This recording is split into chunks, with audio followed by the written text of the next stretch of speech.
right. Well, at least to start the show, me and Luke are here. But welcome back to the Boys in the Big Apple podcast, everybody. Appreciate you all coming back. A lot to talk about. Obviously, this Monday, which we are on, Yankees. John, when he gets home from CBS, he will be diving into his FEEBLE METS. The NFL, I mean, we're going to be doing our Jets record predictions. Once again, when John shows up, because, we got to have two Jet fans, not just one. DeAndre Hopkins, we may get into that. I know there's a recent story out about Dalvin Cook. There's also a story about Leslie Frazier possibly visiting the Giants for maybe an assistant job or whatever that is. That's also interesting as well. And then the NBA Finals.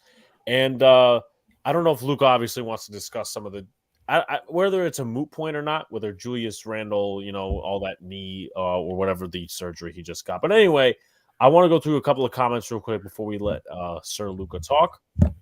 Yankees beat the Dodgers with a AAA outfield. I don't think we could be compared to the FEEBLE METS anymore. No, we can't. And listen, look, am I totally happy with the Yankees? Not necessarily in some ways. They beat the Dodgers, and, after our friend Michael Caputo came in here saying they're going to be swept both times by the Mariners and by the Dodgers, I said they're going to take 2 out of 3 each series, and I wasn't wrong on that. So, I'm proud of them. I'm proud of them. There's obviously a lot of stuff that needs to be cleaned up still, but that's pretty much every series. So, Neil, what's going on? Angry John is probably happy DeGrum's on the 60-day IL, just not for the FEEBLE team he adores so passionately. Watching him call a New York Met game thread makes a spectator want to go full eyes wide shut. He was, if I stand correctly, at the time, he was actually very much an advocate for Jacob deGrom's departure from the New York Mets. So there is that. Angry John is officially FEEBLE until further notice. FEEBLE John, yes, we will be sure once he comes in to give him that nickname. What up, Jacob? He says, listening to y'all on the way home from work. Well, thank you. We appreciate that very much. Angry John is the new voice of Lightning McQueen from Cars. I think we could try to make that happen.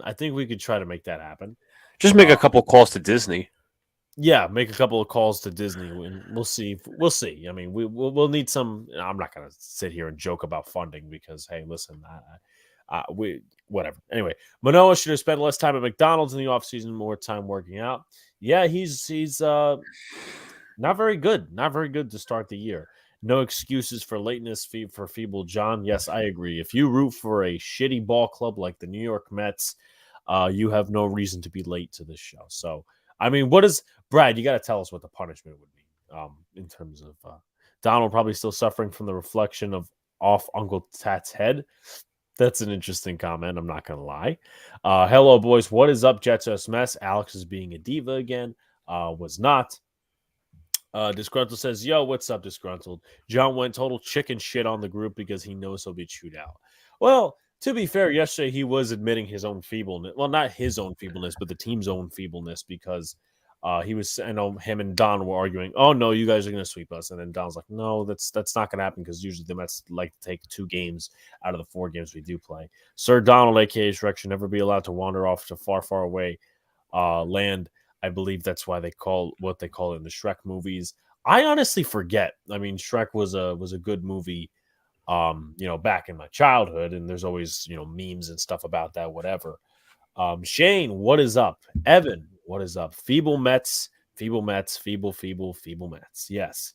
Li, what's up? Sorry about Jeffrey. He was a great person and sports fan. We're all gonna miss him. Yeah, it was a tough one, man. I mean, a week ago today, I found out on stream that he passed away, and I was fazed by it. I'm not going to lie to you because, hey, listen, you work with a guy for about a year, and you share the same passion. And the Big Blue Crew took a hit, but Jeffrey is resting up there now, and he's in a better place. Let's see what else. Did you guys see Frank the Tank sing the Dominic Leone song? Yes, I didn't. Was you that? didn't? No, it was like he was singing like Dominic the Donkey or some shit like that. Dominic the Donkey. I mean, that to be fair, that really doesn't surprise me. But Luca, what is going on? And if you want to give your first thoughts on the Yankees as well as I pull up the the new headline. Well, not the headline, but I get a new background for us. Oh, gotcha. The Yankees taking 2 out of 3 is impressive, especially on the West Coast trip. I thought the Yankees were going to struggle a bit. Obviously, they won 2 out of 3 in Seattle, dropping the last game due to questionable circumstances because, again, we'll get into that later. And the Yankees winning 2 out of 3 in LA, which is obviously a difficult place to play when the Dodgers are competing for first place in the NL West. So Sunday was obviously a pitcher's duel yesterday between Bobby Miller and Domingo Germán. We also had Aaron Boone mocking an umpire without being ejected, surprisingly. But the Yankees pulled through in that one. Friday night was complete obliteration almost because Luis Severino just did not have it. And the Dodgers were hitting the baseball like off a tee. Donaldson, Stanton show up, the only ones that could show up. But you know what? We're going to bench Stanton the next day, and we are just going to have him play 2 out of 3 games of the week instead of the full 3 because somehow he needs rest after sitting all this time. So weird circumstances. Yes, they got the win, but they have an interesting series this week against the White Sox, then the Red Sox, who are both basically bottom feeders, mid of the division of their respective divisions, should I say. For other leagues, obviously, we're going to do prospect of the week this week. I got my guy. Top 3 prospect across the NBA draft circles. We'll talk about the finals a little bit. And football, finally, we got to do these Jets predictions. So we should have at it soon enough. Yeah, so let's get to 10 likes. We appreciate you all in the chat. Luca, you were saying something? I was also saying thank you to the chat for appearing on this Monday night.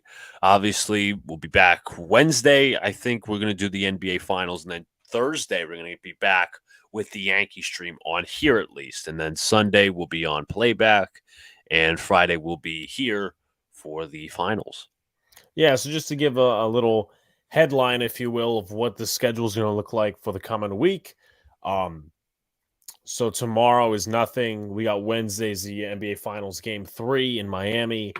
Thursday is the Yankees White Sox series finale. Friday got the NBA Finals again.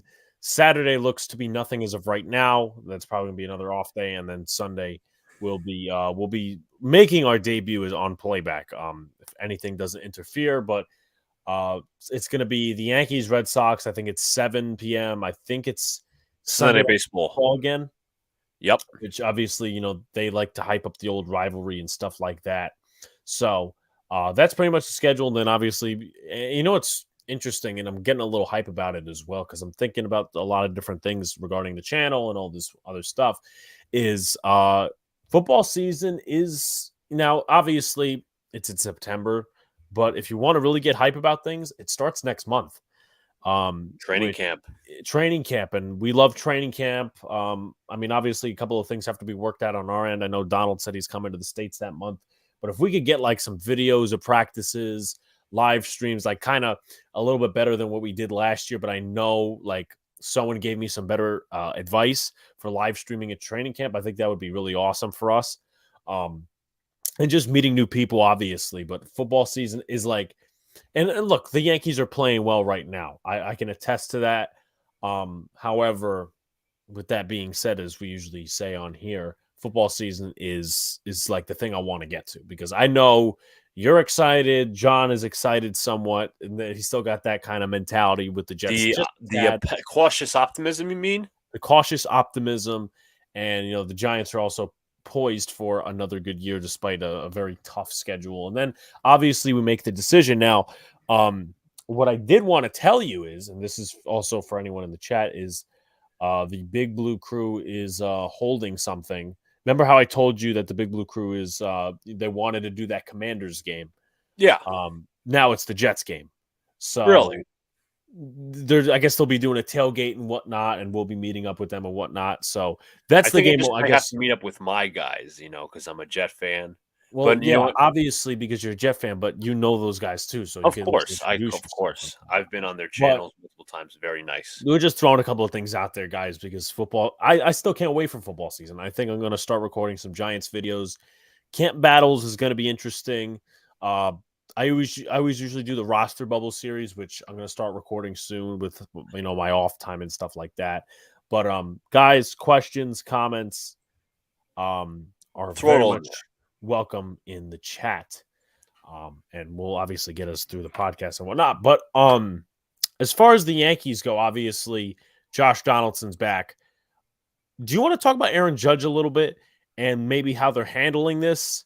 Is it going to be an IL stint for Aaron Judge? I mean, to me, it seems like it's very much going to be because last night he said, and I think I have the quote here. I might. Okay. So this was Aaron Boone on June 4th, which was yesterday, and then Judge also had a quote himself. Boone says, "I don't know, not at this point. We'll see how he is today, tomorrow, and the next day." So that's a very basic, robot kind of answer, which, I mean, anyone would give that answer, to be honest. Then I think Judge says he didn't want to go on the IL.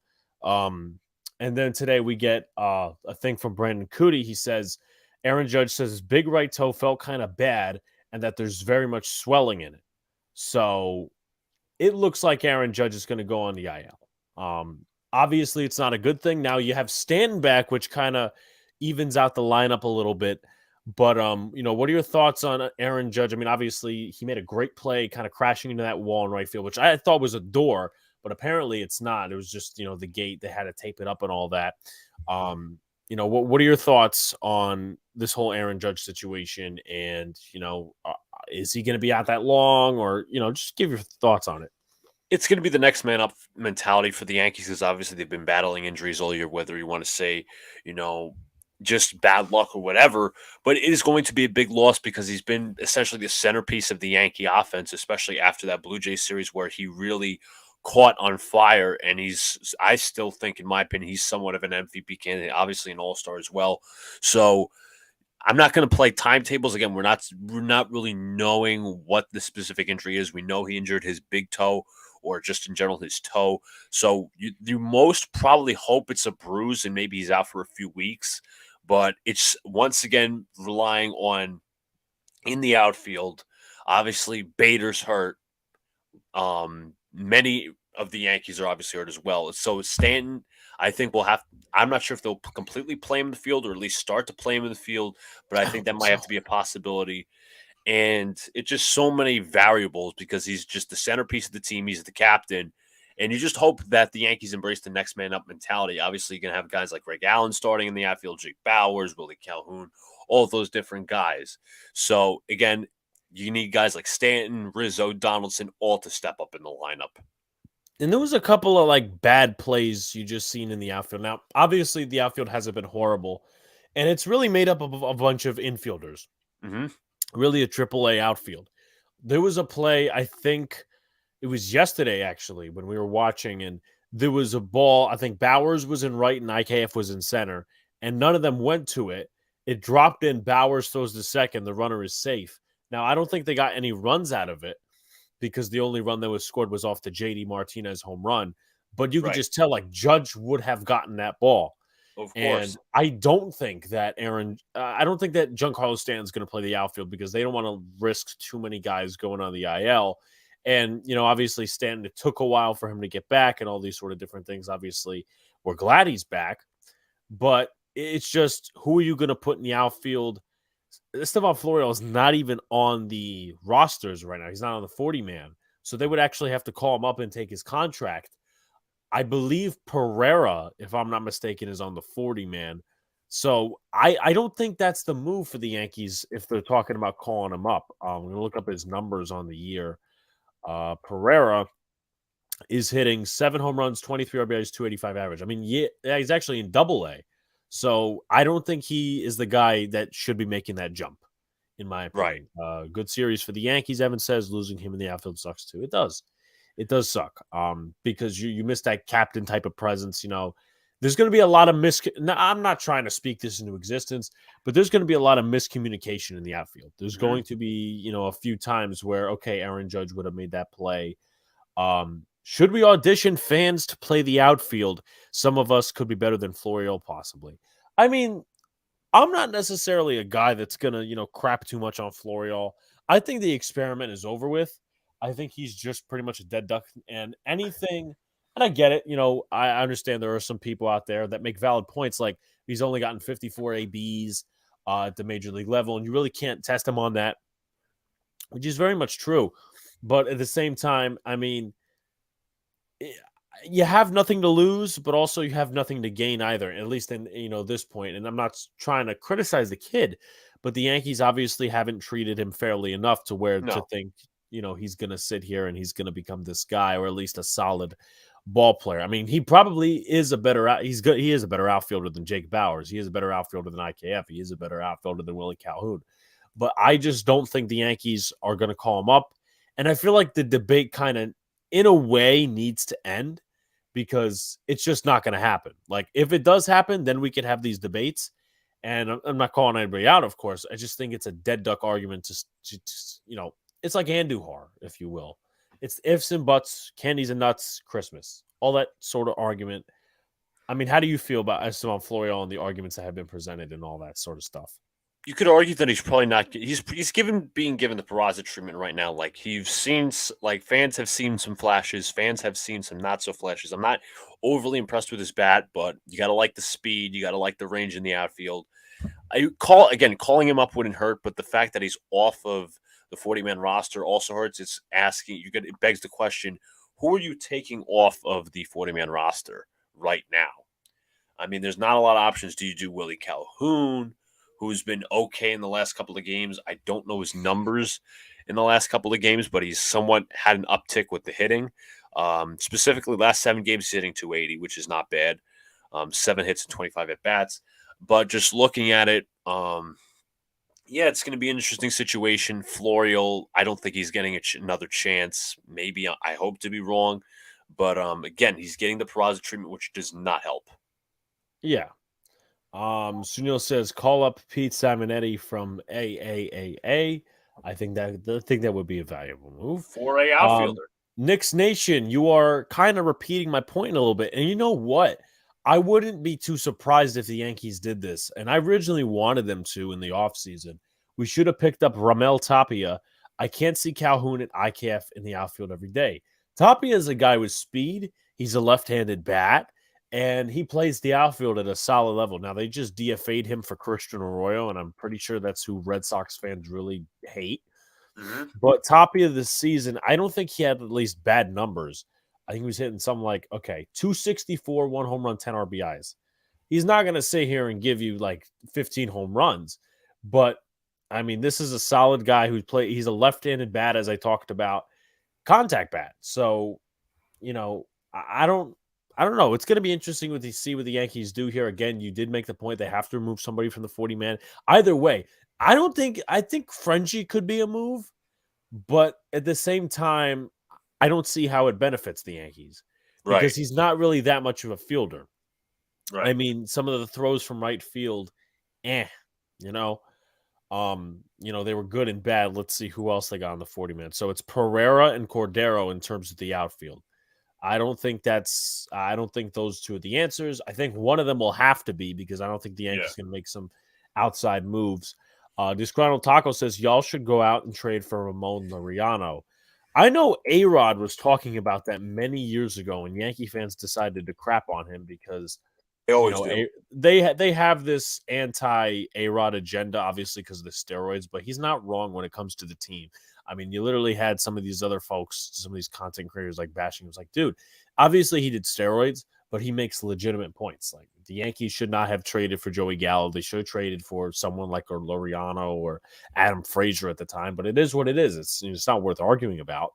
And Evan says, Florial does not deserve another opportunity, but he could get it. I mean, I think he deserves it, but I think the Yankees are like fooling around with too many things. It's not necessarily their fault the injury bug is in the way, unless they're doing something where the injury bug, it just keeps returning, and it's not necessarily something that's ideal. But they are fighting for a division spot. They are 6.5 games back. They're still very much in this, and they will be very much in this. Will they win the division? I don't know, because we'll see what the Rays do. I mean, they could do something at the deadline. They could, screw up somewhere. But, I mean, yeah, so it's going to be a very interesting situation. But, yeah, as I said, Tapia would be I think he would be a nice pickup. I think he would be better than some of the guys we have right now. Like, I think he could be better than Willie Calhoun. Willie Calhoun was not a major league player coming in this year.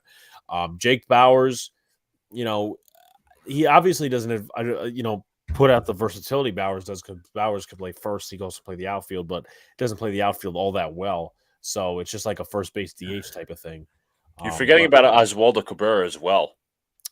Cabrera, I mean, what would your best outfield alignment look like without Aaron Judge? I'm not putting. If I'm being completely fair, I'm not putting Giancarlo Stanton in the outfield right now. I'm not doing No, that. especially after coming back from an injury, I wouldn't do that either. So, in most cases, obviously the outfield is Bowers, Cabrera, I'm Judge, gonna obviously I'm gonna injured. go ahead and interrupt you for a second. Also, shouts to Booyah in the chat. What's going on? Left field is usually for, at least they would say, the weak armed. I forget who said that, but anyway, it is like in some ways a shorter range. Anyway, the point is, who would you rather put in left field? Isaiah Kiner-Falefa or Oswaldo Cabrera? I actually think Cabrera doesn't have that bad of an arm, personally. That's why you could probably put him in right field, something like that. So you could probably do Ozzy in right, Bowers maybe in left, or you could put IKF in left and in center be Bowers, because I Greg don't think Allen IKF also covers a lot of is there. ground. Greg Allen, I'd probably put in center. Allen's injured. That's right. Greg Allen is injured. So thank you for reminding me. Then I definitely make a move on this Tapia guy. I would definitely make a move in that scenario. Sunil says Yankee fandom should be like a membership where anyone suggesting trades with the A's should have their membership rescinded.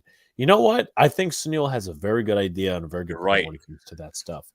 You're Disgruntled Taco says IKF. Knicks Nation says Cabrera in terms of left field. So how would you shape your outfield again? I would go probably IKF in left because I don't think he has the range to play center. Okay. But in right field, I'd probably go center field Bowers, right field Cabrera, or you could switch Does up. Bowers even play center? Does Bowers even play center? I'm not sure, though. That's the bigger question, because Bowers is mainly, in my opinion, known as a left fielder. If he's a corner outfielder, you could stick him in right and put Ozzy Cabrera in center, probably.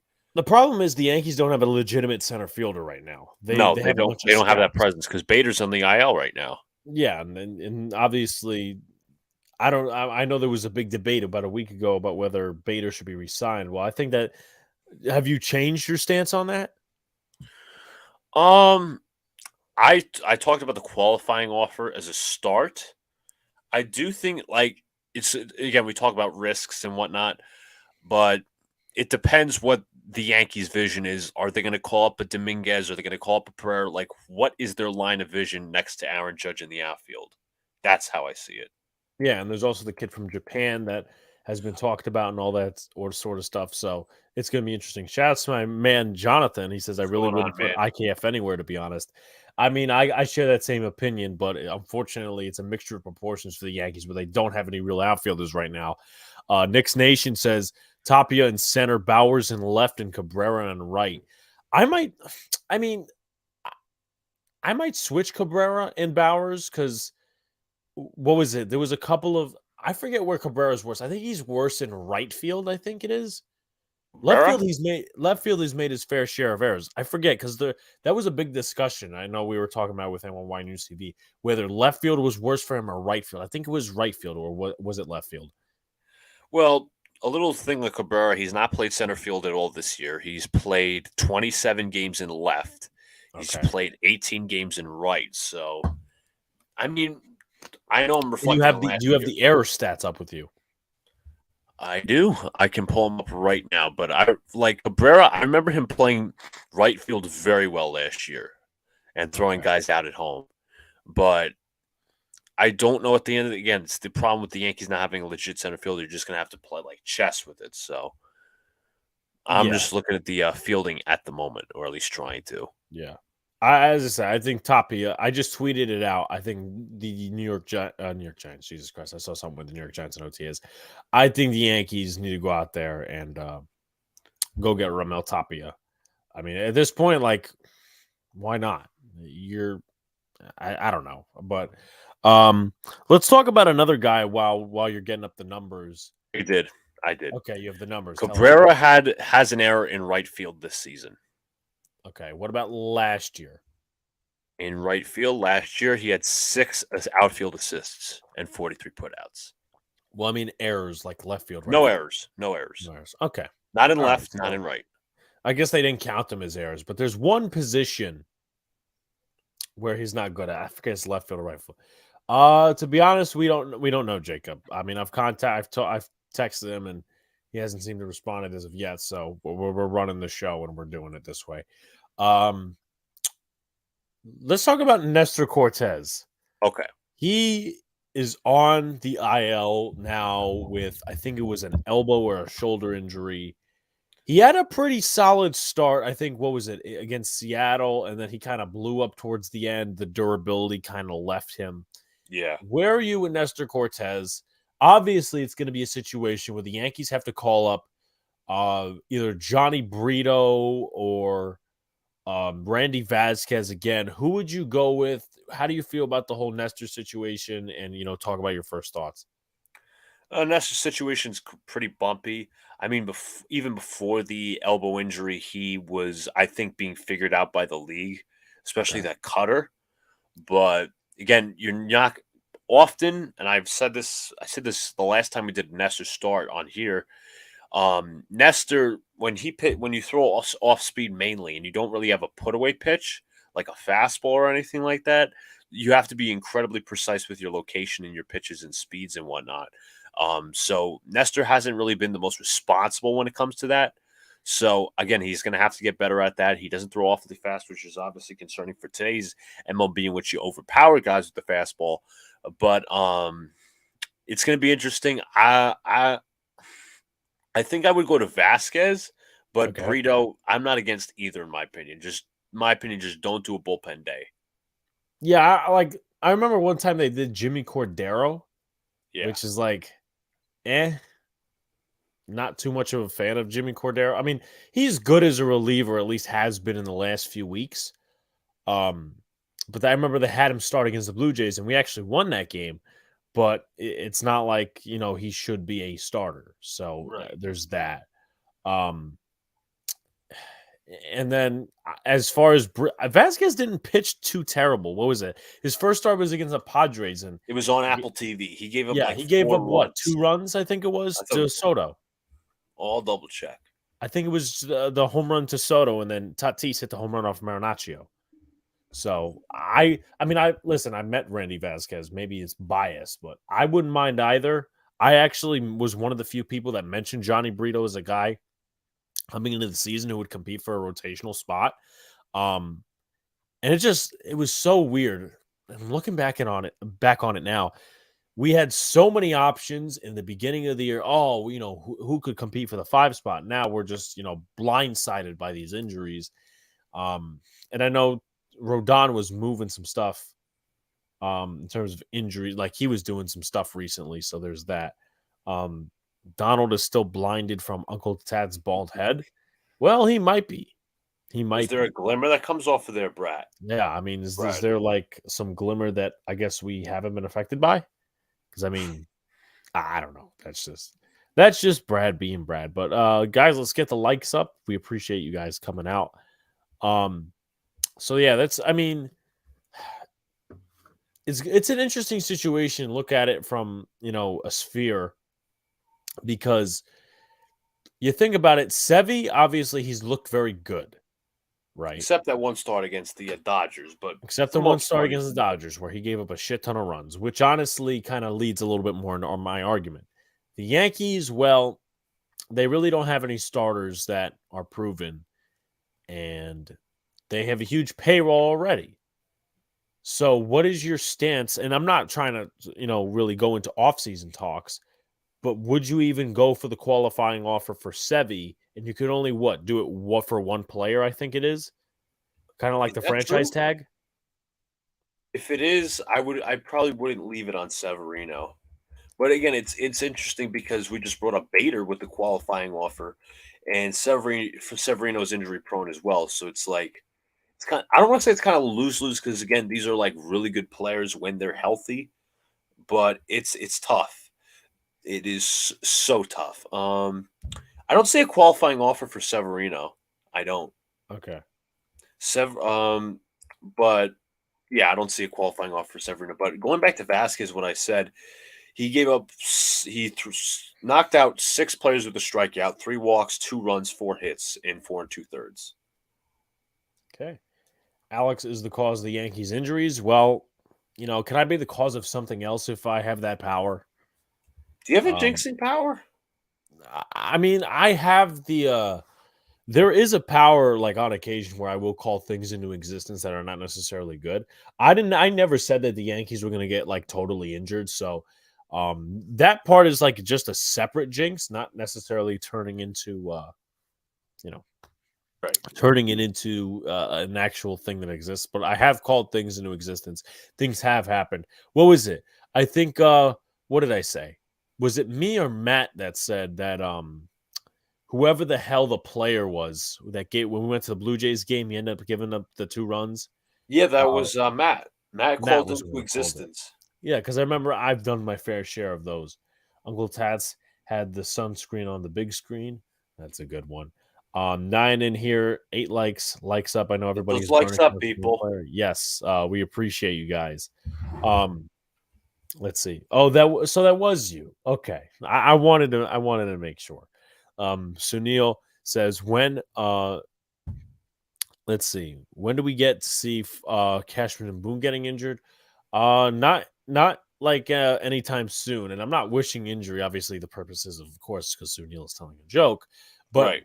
like, look at their alternatives, which is also not a good thing. Gene Afterman, who's been with the Yankees since 1992, which is not a good thing because that usually tells you need to start cleaning out the scouting room, which Right. the Giants have done. And I'm talking the New York Giants, oddly enough, and then also the Houston Astros recently did it, Did the same thing. and they actually fired their GM after they won a championship, which is kind of interesting. I mean, obviously it was a few months ago, but and then Boone's replacement probably is Carlos Mendoza, who I mean, I wouldn't trust him really. Like I don't trust Boone already. I wouldn't trust Right. Carlos Mendoza to kind of operate a team. So Right. 100%. And it's just the way that the Yankees do things. Like, obviously, the suspicion is that the manager really doesn't make the decisions with the lineup and all, especially with these weird off days. So it's like it would be 6 of the same half dozen of the others. So it wouldn't make a difference if Boone was out, in my opinion. But that's yeah, it for another discussion. yeah. Shout out to Jets West Mess for sharing us out on Twitter, and also Brad as well. I remember he retweeted as well, but thank you for tweeting us out and all that sort of stuff. Um, so we talked about Judge. We talked about Nestor Cortez. What else do you want to talk about on the Yankee front? I mean, we also got the upcoming series again. I mean, we're not going to do an actual series preview, but we have the White Sox and the Red Sox this week. The Yeah, Red Sox are actually in 5th place. They landed back into 12 games back, and the White Sox are also in 4th place. So I think the Yankees at least I don't think they're going to sweep both, but I think we'll take 2 out of 3 in one series for a sweep for the next. makes sense. Makes sense. I wanted to bring this up, and I know we usually don't like to quote WFAN on here because there's also that sort of stuff. Clickbait shit. It's clickbait. Um, Boomer's plan for the Yankees is move Peraza to short, Volpe to second, and trade Gleyber Torres. I wouldn't be so opposed to that, if I'm being honest. And I know the Yankees have had their very much weird Obsession. experiments. Yeah, their Obsession experiments, with their food weird experiments. obsessions, whatever. I don't know. I mean, I would consider it because Volpe hasn't. I'm not saying Volpe's not a shortstop because I haven't read reports or anything like that. But I mean, could it He hurt? struggled a bit there, Peraza's if you want to be defensively honest. better. Peraza's defensively better. You were saying, Luca? No, I'm like saying like Volpe over the past couple of games, especially over the last month, like he's an okay like the fielding shortstop. He's not a good or great shortstop in my opinion when it comes to the fielding. Obviously, the bat's another story, but I think he has struggled there a bit. And the Yankees would benefit from trading Gleyber Torres, although his inconsistency is a problem. But putting Volpe at second, obviously his arm strength is not great as rated by some scouts. But Peraza definitely has the range and the arm strength shortstop to make plays over there. Yeah, so Gleyber Torres, and I know it seems like every week we're going to have to come on here and talk about Gleyber Torres, really the second base position as a whole, because LeMahieu flat out sucks. I'm going to say Oh, it he's right been now. terrible. He's been awful. He doesn't know how to read a pitch, it seems like. I think he's got Donaldson disease. I think that's what we could say. He's got Josh Donaldson disease. LeMahieu is hitting 172 in his last 7 and 153 in his last 15. Gleyber Torres, now, he's been better than DJ LeMahieu, but that's not saying much because we know Gleyber Torres is an inconsistent type of hitter. He's hitting 258 on the year, which obviously kind of compares to last year's numbers, the year before that as well. 9 home runs, 25 RBIs, 258, but he's hitting 226 in his last 7. So that's not really that good. And I kind of talked about it last week. I said, look, the Yankees have a black hole at second base that I'm concerned about because LeMahieu doesn't seem to be the answer right now. Not that they're going to get rid of him. Gleyber Torres, I mean, yeah, he's got like 2 years. He's got 2 years of control, but also at the same time, if you trade him, what's it going to be for? I mean, it's just an interesting sort of situation. WFAN, we fake any and all news. That's really for Craig Carton because I know Craig because Carton he likes has to these sources. Maybe it's the Loan Sharks. WFAN, we fake all news. Peraza would give us more than Donaldson and DJR. I know Donaldson hit 2 home runs, but I promise that's once every 2 months thing. You don't have to tell us, Knicks Nation. I mean, Donaldson, I know obviously, yeah, he's hit some bombs and whatnot and all these different things, but that's not the player he is anymore. Right. This was, again, Donaldson is we know Donaldson's going to come back down to earth at some point. Mendoza going to get another job before then, in my opinion. I know he was going for the White Sox. I think it was last year. Yeah, probably they was. ended up hiring Pedro Grafal, and that team is in free fall. LeMahieu, I think, from the Bronx. What's going on, LeMahieu? Yeah, I mean, what's going on is he's hitting like crap. Trading Gleyber would do nothing. It would make us worse, but who would lead off without him? I have no clue, honestly. Red Sox were involved as well before they rehired Cora. I mean, it's just an interesting situation, Knicks Nation. I know I have some other comments to get to. Is the Yankees? I don't think they value Gleyber Torres as the long-term second baseman. But at the same time, I mean, if you trade him, what's his value? Because he's very much an inconsistent player. Right. Are you going to trade him for a starting pitcher? Are you going to trade him for an outfielder? It just doesn't. It's interesting. Are you going to trade him for a relief pitcher? That's another one that's going to be coming up all. Rizzo leadoff. I've seen that a few times. Not the biggest fan of it. Not the biggest fan. And I haven't. And when it was first put out, that Gleyber was going to be the leadoff hitter, I'm like, I don't know how this is going to work. He's been okay in that hole. And I honestly can say, there's not really many other players you could put at the 1 hole right now. Let's go through and see for the Yankees. Which obviously, yes, we talked about Gleyber Torres. LeMahieu, I'm not putting him in the leadoff spot right now. I mean, he's been hitting 4 or 5 hole? Yeah, for the most part, middle of the order. IKF, maybe something you can experiment with, but I wouldn't even go that far right now. Bowers, no. I don't like when they put him at leadoff. Cabrera, no, because that's not how you start the game. Right. Would you now? Also, as well, this is also a big picture what we talked about with Volpe and Peraza and all these different things. Would you put Volpe back at leadoff, or would that's you? Going to put a lot of pressure on him, though. Okay. It's interesting. Obviously, you're mentioning all the injuries and all of that and all that different stuff, but Volpe being in the I imagine Volpe in the 1 hole in the future, but not right now because he's under a lot of pressure. He's still struggling with the ABs and not very consistent. Obviously, hitting 193 in the season, but you're putting the pressure back onto him, and he's like, oh, they're basically saying you need to produce. Not that DJ LeMahieu doesn't deserve flack or Donaldson, whoever. but I doubt I doubt they put him in that position. And also for the whole Glaber thing with what Boomer basically said, he's basically now just stealing content creators' ideas because I've heard that suggestion so many times, and we've all petitioned it, even the guys from NY News. And Boomer's I think they're just stealing ideas at this point. Okay. Knicks Nation. If we could get Tapia, he could also be the leadoff hitter with his speed and contact. Not gonna lie, I listen. I'm on the Tapia train now. I think he could also be a leadoff hitter because he's got the speed and all that sort of stuff. Cabrera leadoff, I would not put Cabrera leadoff. If he was last year's Cabrera, I would say okay, maybe you could like finagle him in that type of role. I don't think this year that's you. Now, I'm not obviously once again. I know these are freelance suggestions. You don't want to put that much pressure on him for a guy, one, that's a role player, two, shouldn't even be out there every day, which is kind of the same point, and three, he's been garbage. Mm-hmm. You really, and usually those guys set the tone of the game.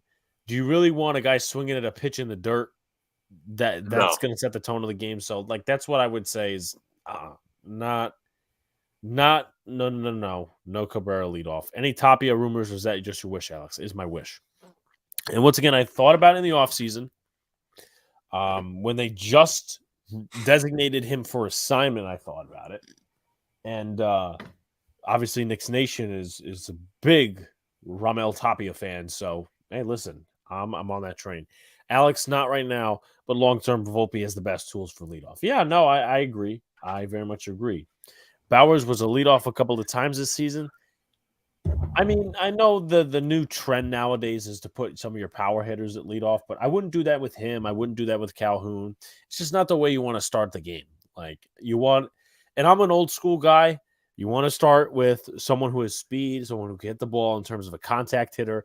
That's what LeMahieu used to be. Now he swings like utter garbage. Jake Bowers, not that type of guy. Volpe could develop into that type of guy.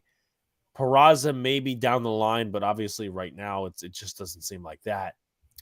But IKF could be. Tapia is one of those options as well. Let me also add, I actually pulled up the stat here.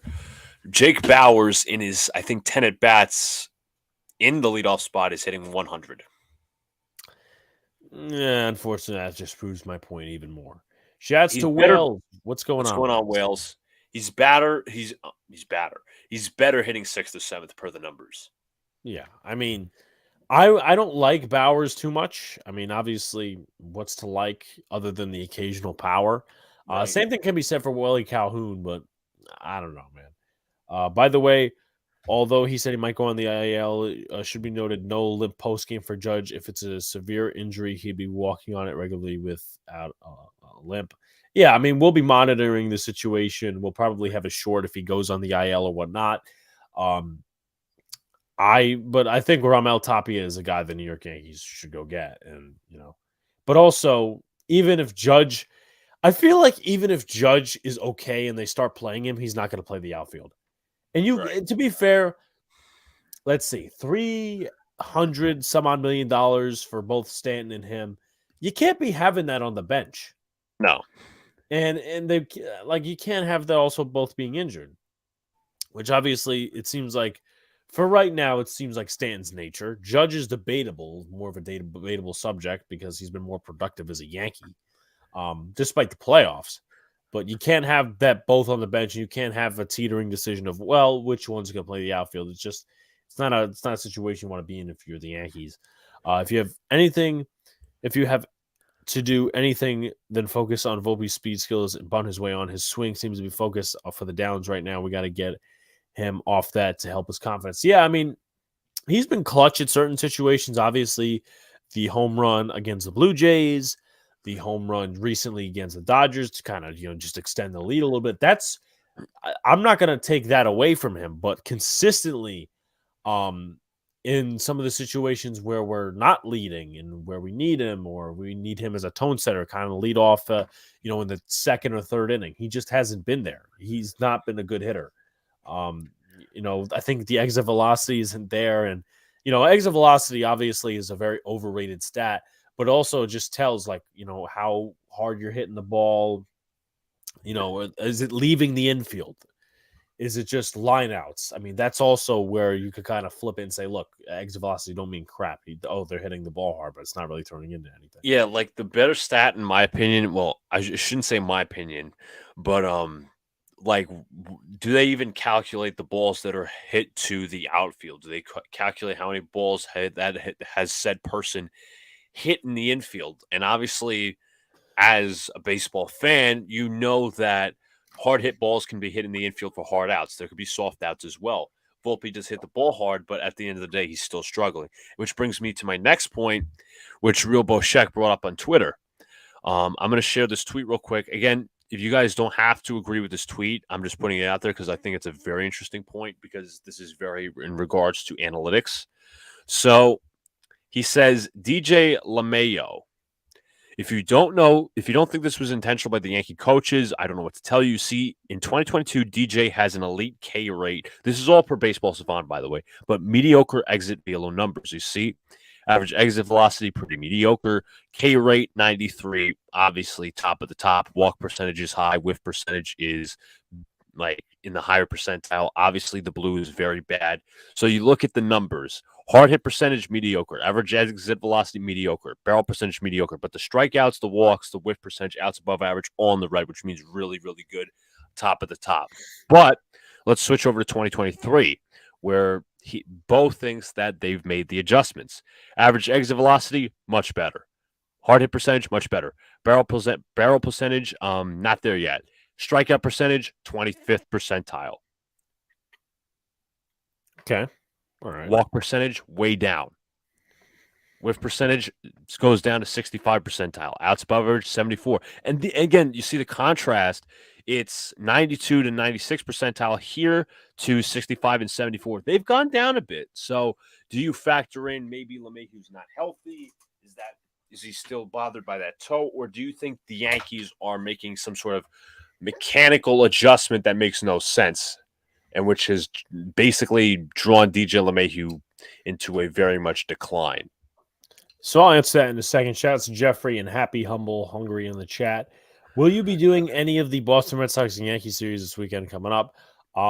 Sunday, which is the Sunday Night Baseball, we will be doing it on playback, which I know, Jeffrey, I think you've already joined, which... Yes, he has. Let me do this real quick. I'm going to shove it in to the chat here so we could get everybody on board. Let's see.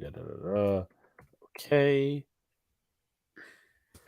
So I just want to explain something about Playback TV because thank you, Jeffrey, for kind of bringing it up in verbally. Playback TV is obviously a platform. It's kind of an up-and-coming type of thing. Like I know, obviously, Jonathan Macri of Nick's Film School, they did a couple of streams on there. Hector and Jigga have done a couple of streams on there. Basically, it's kind of like YouTube, live streams and watch parties. You get to show, as us content creators, we get to show you the game. If you sign in with your TV provider, you'll be able to see the game on our screen or on your screen. And if not, you'll be able just to see us commentate on it or react. So that's kind of how that goes. You have to sign in with your TV provider and all that stuff. But also there's like a live chat room as well. So that is the Big Blue in the Bronx room. Obviously, I think we got as of right now 8 members. So join up. It's free. There's no cost or anything like that. Blue City, what's up? Breaking news. Yep, he's visiting the Giants. He's trying to make his rounds again because I know, obviously. Did he get fired? If I remember, I think he said he was taking a year off. Oh, he's taking a year off. Okay, but so I also got a funny tweet for this real thing, real quick. Andy Martino tweets: "Someone on Twitter is impersonating me and reporting that Steve Cohen threw a chair in anger and has blocked me, so I can't report them. The demise of this app is accelerating." Hey, that's Twitter. I mean, I remember seeing that actually, which was pretty funny. I'm like, there's no way this is real. And then someone said, yeah, that's fake. But what was I going to say? On Sunday, we will be doing playback, which is the Yankees and the Red Sox Sunday Night Baseball. So, you could sign in with your TV provider and all that sort of stuff. And it's a national game, so it's not like you have to be regional or any of that sort of stuff. Angry John, being a Mets fan, should show up on Sunday's thread as a cast as a Yankee punching bag. Mets fans or also Red Sox fans. I mean, they commonly hate the Yankees. I mean, you see, sometimes Red Sox will go to Citi Field to play, or the Mets will go to Mets will go to Fenway, and you'll see the Yankees suck, champ. But hey, Feeble Mets, yes. I thought Frazier retired. Why would he want to work for the Giants? I think he said he was taking a year off. At least that's what I was thinking of. The Yeah, excuse was, or the reasoning was. But I don't know. I mean, Luca, if you want to do some more I'll research do on that. that, let's see. This is going to the first comment with Sunil, but not just bunt, focus on his swing to be more baton passer hand focus on base hits. Yeah, putting yourself in position for someone else to make a play. Like, you want to get on base, you want to bunt, get to first base, drag bunt, which really is more common for lefties, hitting a single, stealing a bag. He hasn't stolen a bag in almost a month, by the way, ladies and gentlemen. He has Who? not stolen a bag in almost a month. Last stolen base, I think, was May 18th. So it's Volpe? been a little bit. And, there's that excuse. I mean, he's gotten on base since May 18th. I mean, if he had an on base streak or off base streak, rather, of like a month long, I'd be seriously worried. But I mean, just wow. That's when is Angry John going to show face today? He said he should be in between 9:30 and 10. I know he was getting on the subway between 7:30 and 8 from Manhattan. So we'll see how long it takes him. There was a lot of Yankee fans at Dodger Stadium. Yeah, I Yes, mean, they did show out. Yankee fans show out every single time. But yeah, no, I think they just need to go back to fundamentals with Volpe and kind of ease the Do you think they're pressure. fucking it up though? Do you think they're messing up the fundamentals? I mean, Volpe kind of, in a way, has always been a power-ish hitter. Like, we saw him hit a home run when he was with Hudson Valley. I think he's had, I'm not going to say he's going to hit 35 home runs a year, but like in the 20 to 30 range. And I know, obviously, Gardner had 19 home runs one year. I'm not referring him to Gardner because of the number or any of that stuff. But he's a power-esque hitter, but he could also, do the simple stuff. And I think the Yankees need to go back to the simple stuff with him. Yeah, definitely agree. Somebody was suggesting on Twitter, by the way, that the Yankees should extend Gleyber Torres 5 to 7 years, $15 to $25 million this season. There's some No, thank sort of you. infatuation there. Yeah, I don't really get it. No, that is not a Boston Red Sox hat, actually. It's a Brooklyn Dodgers hat. Brooklyn Dodgers. Trust me, I would never, ever, ever, ever make a bet or wear a Red Sox hat on stream. Yeah, Because I of would course. absolutely. Luis Arias is now hitting .399 on the year. That's nice. We could have had him as our second baseman, but I wouldn't have wanted that, honestly, because they would have made him into a power hitter. yeah, the Yankees would know how to screw him up because the Yankees' philosophy is weird, should I say the least. It's interesting, to say the least. You are right on that. There's a lot of Dodger fans to see. I think I missed a few comments. Hopefully I didn't, but Frazier did not retire. He actually, the Bills basically told him that you're not coming back for next year. So I see why he said that he's going to take that year off, but he's going to come back in next year as a coach, but not necessarily with the Bills. that's it, because they had like some top defenses, the last few years. I mean, It's the I don't playoffs. get. I think. I think it's the playoff defense. I mean, also Josh Allen knows how to turn it over, but that's a whole other thing. Volpe needs to establish himself as a contact hitter instead of a power hitter. I very much agree with that. We need more of those and not a lineup full of HVACs. Yeah, you Completely are agree. right, Sunil. I mean, contact bats is what the Yankees should have got in the offseason. Tapia is a contact bat. And I think, honestly, put it this way, when Judge does come back from injury, when Bader comes back, I think Tapia, you keep him around. Maybe Right. left field. I think because the Yankees, I mean, I don't see the Yankees legitimately getting an out. They might get an outfielder at the deadline. Well, that's like a month away and a half because August 1st is like the deadline, or August 2nd. Yeah. But yeah, I mean, I would keep Tapia around. I would take him. for whatever he's doing right now, and it's probably just chump change. And he could be like your Mike Talkman of things. But hey, listen, we'll see what the Yankees do. As I said, Jacob, I don't know where he is. He hasn't said anything, so I can't speak for him in terms of that. But no shift equals full benefit for contact hitters. Exactly. Yeah, exactly. But unfortunately, even with the shift, is like the Yankee, like for instance, Joey Gallo last year and a couple other players, they were not adjusting to three infielders on the left. Like actually, no, let's put it this way: Joey Gallo at least was three infielders on the right side.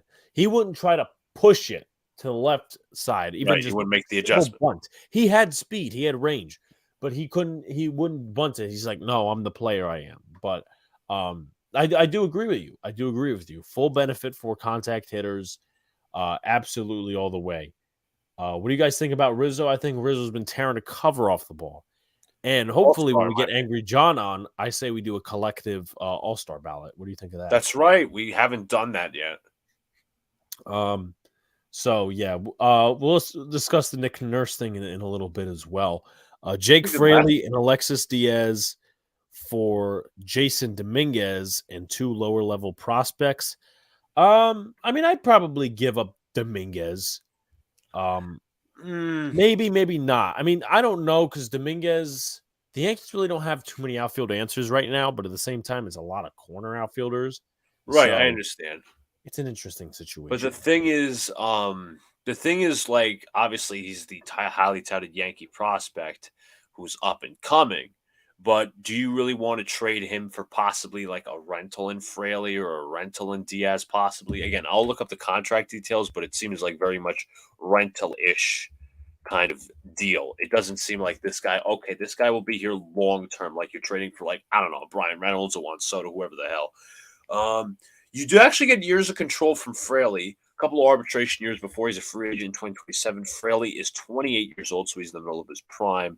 But he is dealing with allergies. Actually, that's the injury diagnosis. Allergies. I don't think I stuttered. What was I going to say? I got a lot of comments here. I'm going to get to your Sam Cassell thing in a little bit, Jeffrey. I just want to make that clear. Let's see. No, yep. Talk about this. Are we streaming the Subway Series? We'll be doing at least one game of the Subway Series. That's why I know. Yeah, we should be. Because how could you not take advantage of the fact that Angry John's a Mets fan? So I think either Tuesday or Wednesday, probably Tuesday next week. And then also there's that other series in either July or August. But we'll be doing at least one game. If Cashman were right in front of me now, I'd have a field day with my BABIP giving him a Gibbs in the back of the head. Yeah, BABIP. BABIP. What does that even stand for again? Balls and batted play or some shit like that? Batted balls in batted play. Balls in play. I'll double check. What up to Almighty?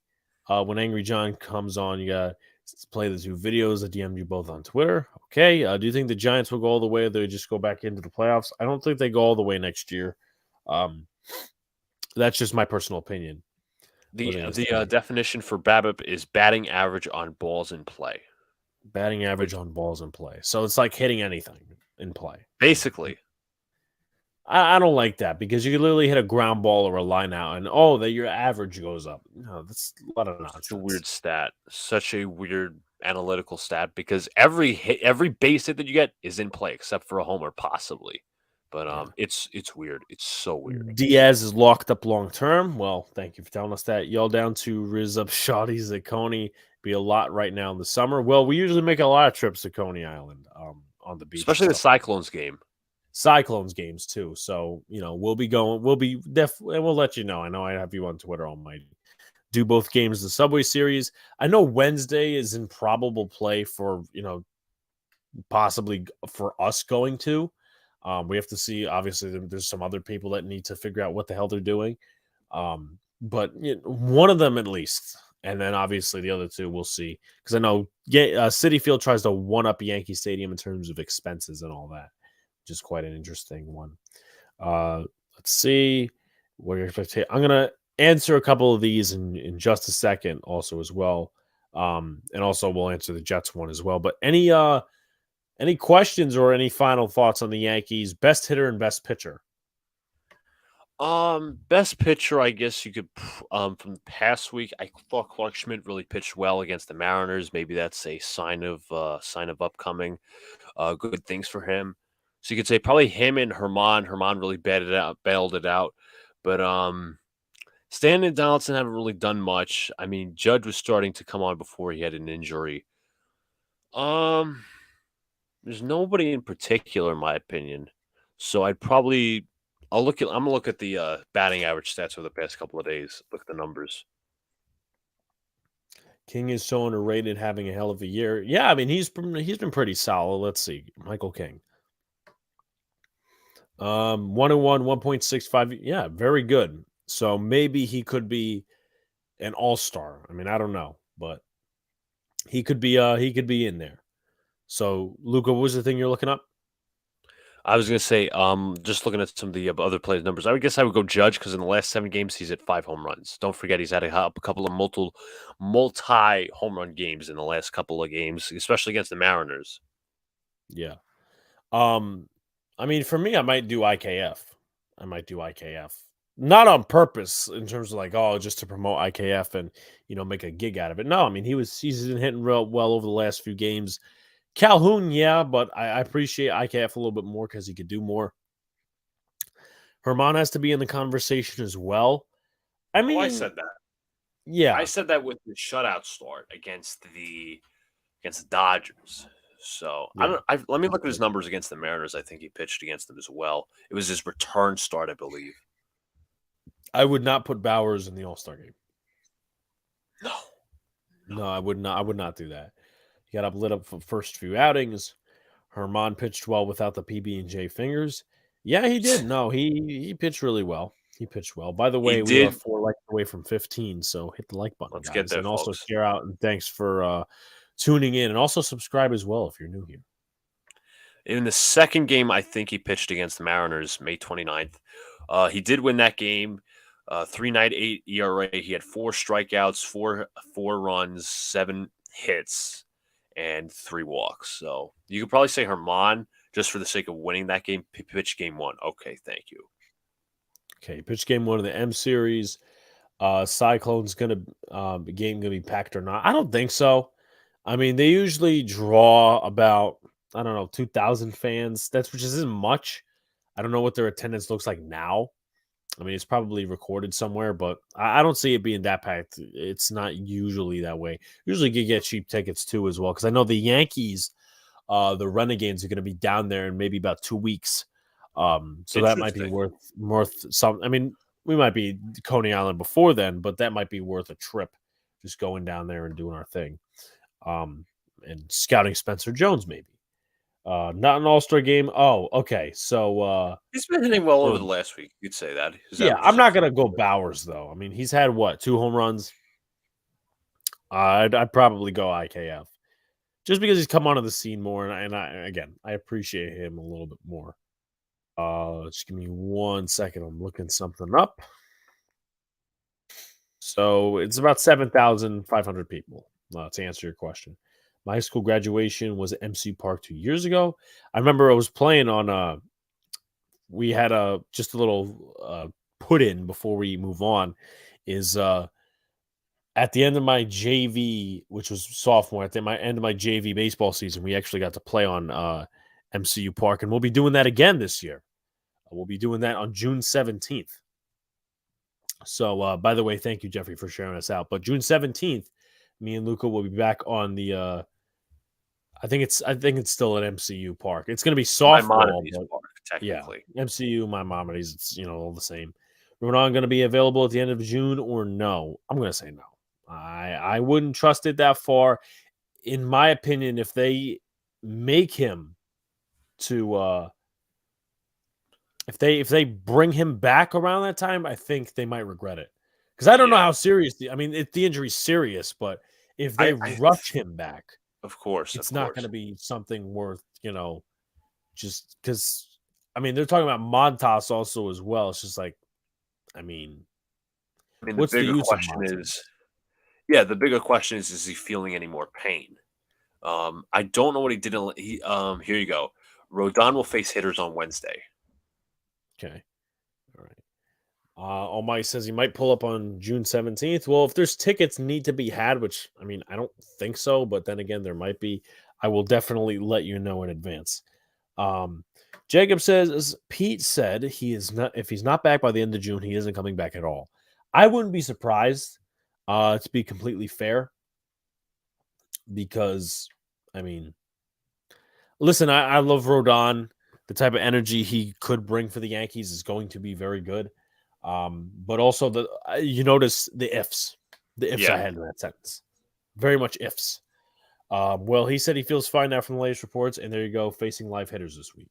Okay, so that's a step in the right direction, and maybe, in a few weeks he'll be in Somerset or Scranton Wilkes-Barre facing some, um, batters and at in least that's the simulated hope. games and all that sort of stuff. So, yeah, but let's see. I believe Adam Duvall will be back with the Red Sox this weekend, and I know Duvall was going off for them before he hit the IL. So, just as a polling question, because I'm seeing this all over Twitter, and might as well ask you and maybe the chat as well. Favorite player on your favorite team and favorite player not on your favorite team, baseball edition. Favorite player on my favorite team and not on my favorite team. Yeah, so like one each. I mean, favorite obviously Aaron Judge, but outside of my favorite team, I mean, Freddie Freeman would probably be one of them. Jock Peterson as well. He's still breaking, but also Sandy Alcantara as well. I would say Freddie Freeman and Freddie Freeman and I mean Judge is like one of the basic ones to go to. I mean, obviously because he's Aaron Judge. Used Right. to be LeMahieu, but he sucks now, so that's unfortunate. I don't know, honestly. Like all time, it'd be Teixeira, but obviously that doesn't count. It hasn't counted for 7 years now. Stanton, no. Bowers, no. Trevi, I really don't have much of a feel for. Um, I don't. Maybe Sevy. Maybe Sevy when he's healthy, and Marinaccio when he's actually good too. So, Yes. um, Donald is I also like AWOL, Billy Canely as well when Bats. he's healthy. Who? Canely. Camley, yeah. Um, let's see. Matt says sunburn on my nose is starting to peel. Well, I mean, this is from Yankee Stadium when me and Joe and Luca went, but yeah, I don't mean to be disgusting to our audience, but my sunburn is peeling as well. Donald, Uncle Tats, Brad Donald, Uncle Tats gave him cataracts as a result of the sunscreen on the big screen. Yeah. Luca cooked to the Jets. I mean, we'll get into that a little bit as well if there's any truth to it. Radon's health status going forward has more ifs than else's than a conditional loop ended in C++ or Java. I mean, as I said, it's all ifs and buts, candies and nuts to be Christmas. I mean, there's that common saying.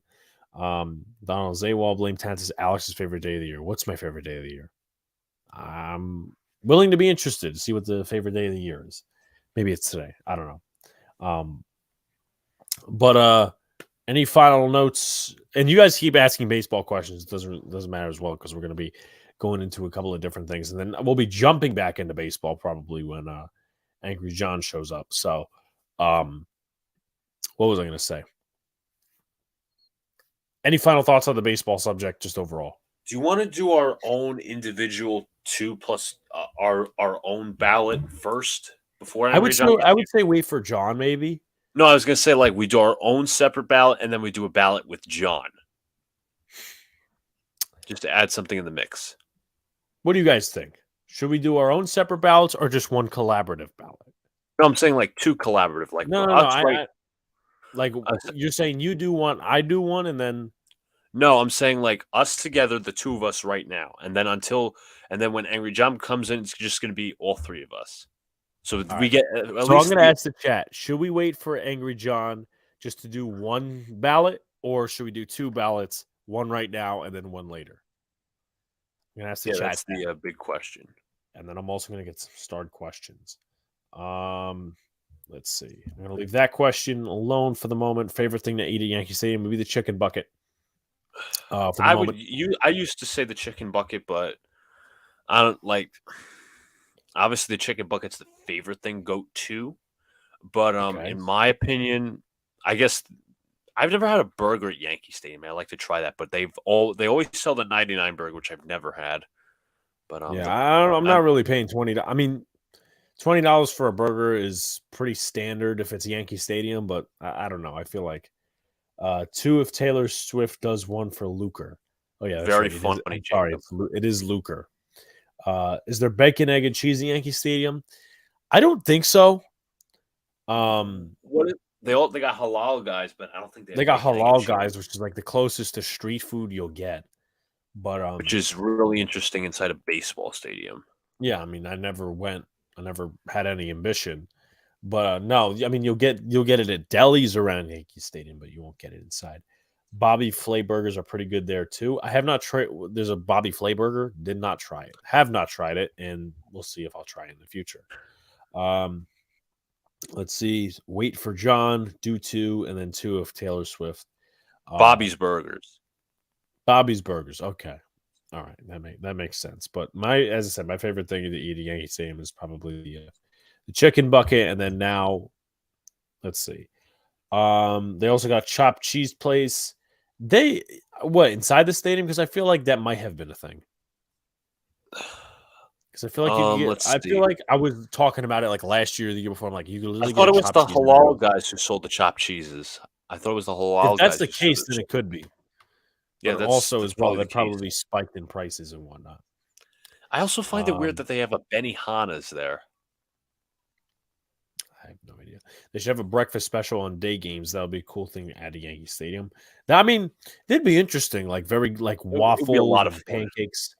Honestly, like why well, we're not downing halal guys. It's just like why would it be in Yankee Stadium? It's just kind of weird. You know, you usually go to a stadium, and obviously outside NYY News TV Day where we had the Audi Club, you know, sushi is not really a thing you really eat at ball games unless you like fine dining. Halal guys is more of like a New York street thing. Um, you know, just halal food in They also got, general.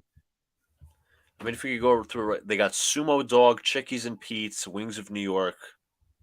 Yeah, I those are guess like that's more like ballpark places, Chickies and Pete's. Those are like chicken wings and all that sort of stuff. Josie McFly did a review last year. Did a food review for the chopped cheese place. Okay.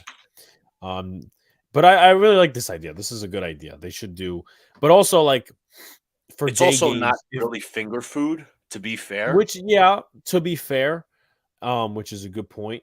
Also, at the same time, day games, it just gives you a different. Not that it would take away from the baseball vibe, which it may or may not, but at the same time, I mean, would you be? I don't know. It would just be an interesting experience having breakfast food while you're, Of course. watching a game, or because I mean, some people are more prone to regurgitate breakfast food in like that type of weather because if it's like 100 Yeah, degrees it would be outside hot as hell. and it's a day game, you probably don't want like pancakes and chocolate milk. Unless they That's do it in probably like the not ideal. clubs or something like that, where If they they do it in the should. clubs, that's still understandable. But I think, yeah, you know what? Yeah, take it and run with it. They have the halal guys started down the street from Radio City Music Hall on 5th and 53rd Street. Founded in 1990, actually. I just looked it up. But I know they do the chicken and waffles combo, which I'm not gonna lie to you, I still don't understand the combo. I mean, I tried it once at Stewart's, and I'm like, eh. But once again, I don't know if I was in the mood to eat breakfast that morning. Them foods at games don't fill you up, and they're overpriced. Yeah, I mean, listen, sometimes you don't end up finishing it. Right. Like, I won't finish the chicken. I'll finish a chicken. I won't finish the fries. In the chicken bucket. That's where that comes from. To be completely fair. They And also I'll sell just take milkshakes. the fries. Yeah, I mean, but yeah, this is definitely overpriced. It's a tourist attraction for a lot of people, and that's just general ball games. It's not necessarily a specific one or whatnot. Especially Sunil, when that I'm sorry to interrupt, but I was gonna say especially soda when it's like $7. not really ideal. Um, let's see. Sunil said Sunil, that place is great, very underrated food. Luca, who sells chicken and waffles. I want to say it's possibly Chickies and Pete's. I mean, I'll look up the others, but I think that's them Yeah. personally. MH says, I went to my first Met game last Wednesday. Did they win? I don't know who they played. I forget. Was it they played the Phillies, I think it was. Then If I'm they not got mistaken. swept. They Mets swept the Phillies. Yeah. So yeah, I remember we did one of those games. So Yeah. yeah, I should remember. I'll stuff a sandwich in the pocket of my pants, bro. Yeah, I mean if you want to try to get it in, but then again they'll probably find it. Rather eat around the stadium than eat in it like a sheep. Good point. What it'd make for an interesting availability would be Indian street food, both vegetarian and non. Yeah, I mean near the stadium, I could get where you're going. It's interesting though, because like I could see that around the stadium, but also it's like the Bronx, so it's kind of a different vibe. If you get what I'm saying, like I could see again where your point is coming in. I mean, there's a diner nearby. There's bars nearby. There's stands. There's obviously Billy's, but Yeah. So, we're possibly talking about the Subway series, and I will definitely let you know because I know also I might be. I don't know that I will, but there's also the possibility of me going to one of the Chicago White Sox games against the Yankees this week. So again, I will let you know, man. Is that true, Almighty? Because then he's talking about this comment. That's a bottle of Arizona. The tall boys are still 99 cents, which doesn't make any sense to me. 125. And it was interesting today because, as I told you, I walked into a deli yeah. and they gave it to me for free. Like, I didn't steal or anything. And I know Brad's going to take this and run with it. He's going to go, Alex stole from a deli in New York City. No, I did not. I walked in, got my Arizona iced tea because I didn't want to pay for an overpriced drink at this cafe we were eating at. And I was waiting online, and there was this, woman in front of me who was getting like groceries or whatever. It was it was a mini mart, but it was a deli. And then what was I gonna say? He's like, this guy was like, "Oh, I'll take care of you." And I'm like, "What do you mean?" Because I thought like I didn't trust him at first, and then I'm Yeah. like, okay, well the guy, him and the cashier were like, nodding their heads at each other, whatnot. So I'm like, okay, well they know each other, whatever. And then he like raised a 5 at me and said, "You're good." I'm like, oh wow, thank you. So appreciate the small things in life and all that sort of Thank stuff. God for small favors, as they once said. I have not had a chopped cheese. I have Now, not. let me ask this: is chopped cheese a New York version of a Philly cheesesteak? I mean, I'll look it up. yeah. I mean, yeah. Uh, everybody's gonna take it and run with it in the chat. I could see them, cocky people that work in the deli letting you slide might be giving you, they be giving you mad shit for free. I mean, as I said, this is the first time I've ever experienced with that because it was just like total odd to me. Chicken over rice, yeah. I remember like last year, when I was going to the old building for St. Francis College, every day, I think it was really every Tuesday and Thursday because that's when I had the biggest gaps in my schedule. Oh, Aki's, all right. What was I gonna say? There was like this halal truck right there, and I would just get chicken over rice. Sometimes I would get the pizza that was like nearby, and obviously that I forget what the name was, but it was okay. But I had a guy that always had the chicken and rice and all that stuff. It was a regular. Get you a chopped cheese. Yeah, I haven't had one. Hi, 911. I'd like to report a steal. He's still on 99 cents Arizona. Technically, it'd be classified under 125 because it was a bottle. Chopped Alex cheese. begged for the drink because he was too cheap to pay for it. And it's not like I look like a bum or anything either. I mean, I literally had a 5 in my hand, and I was like, yeah. For vegetarians, the paneer kebab wraps or something fusion like that would work. Yeah. Grilled tandoori cuisine would go off well, is where I was taking it. Oh, okay. All right. So, but yeah, these are some very interesting ideas. Jacob, there's a deli everywhere, bro. Every block in New York City. You're not wrong with that one. That's 100%. Chopped cheese is you kind of basically say it's a Philly cheesesteak, but New York version. Chopped burger patty with caramelized onions. Okay. Yeah. So that makes a lot of sense. Yeah. Did you guys Promote Donald? Prompt Donald his age? Oh, well, I mean, as I said, we're Still waiting, but whatever the situation is, I hope he's well or whatever. You should do the shift or do the nay with that chopped cheese. Ever had pizza? I mean, if you're asking us, then yeah, we've had pizza before. Let's see what else we got. Are y'all in the shoes? What did you wear? I was wearing my Jordans. Okay, I was wearing my Jordans. I had shorts on because we were playing basketball today. I had my shorts on. I had my Jordans on with my hot dog socks, and I had a it was a tank top. It said Hollywood Beach. So no, I did not look like a bum. I'm just gonna verify that in mind.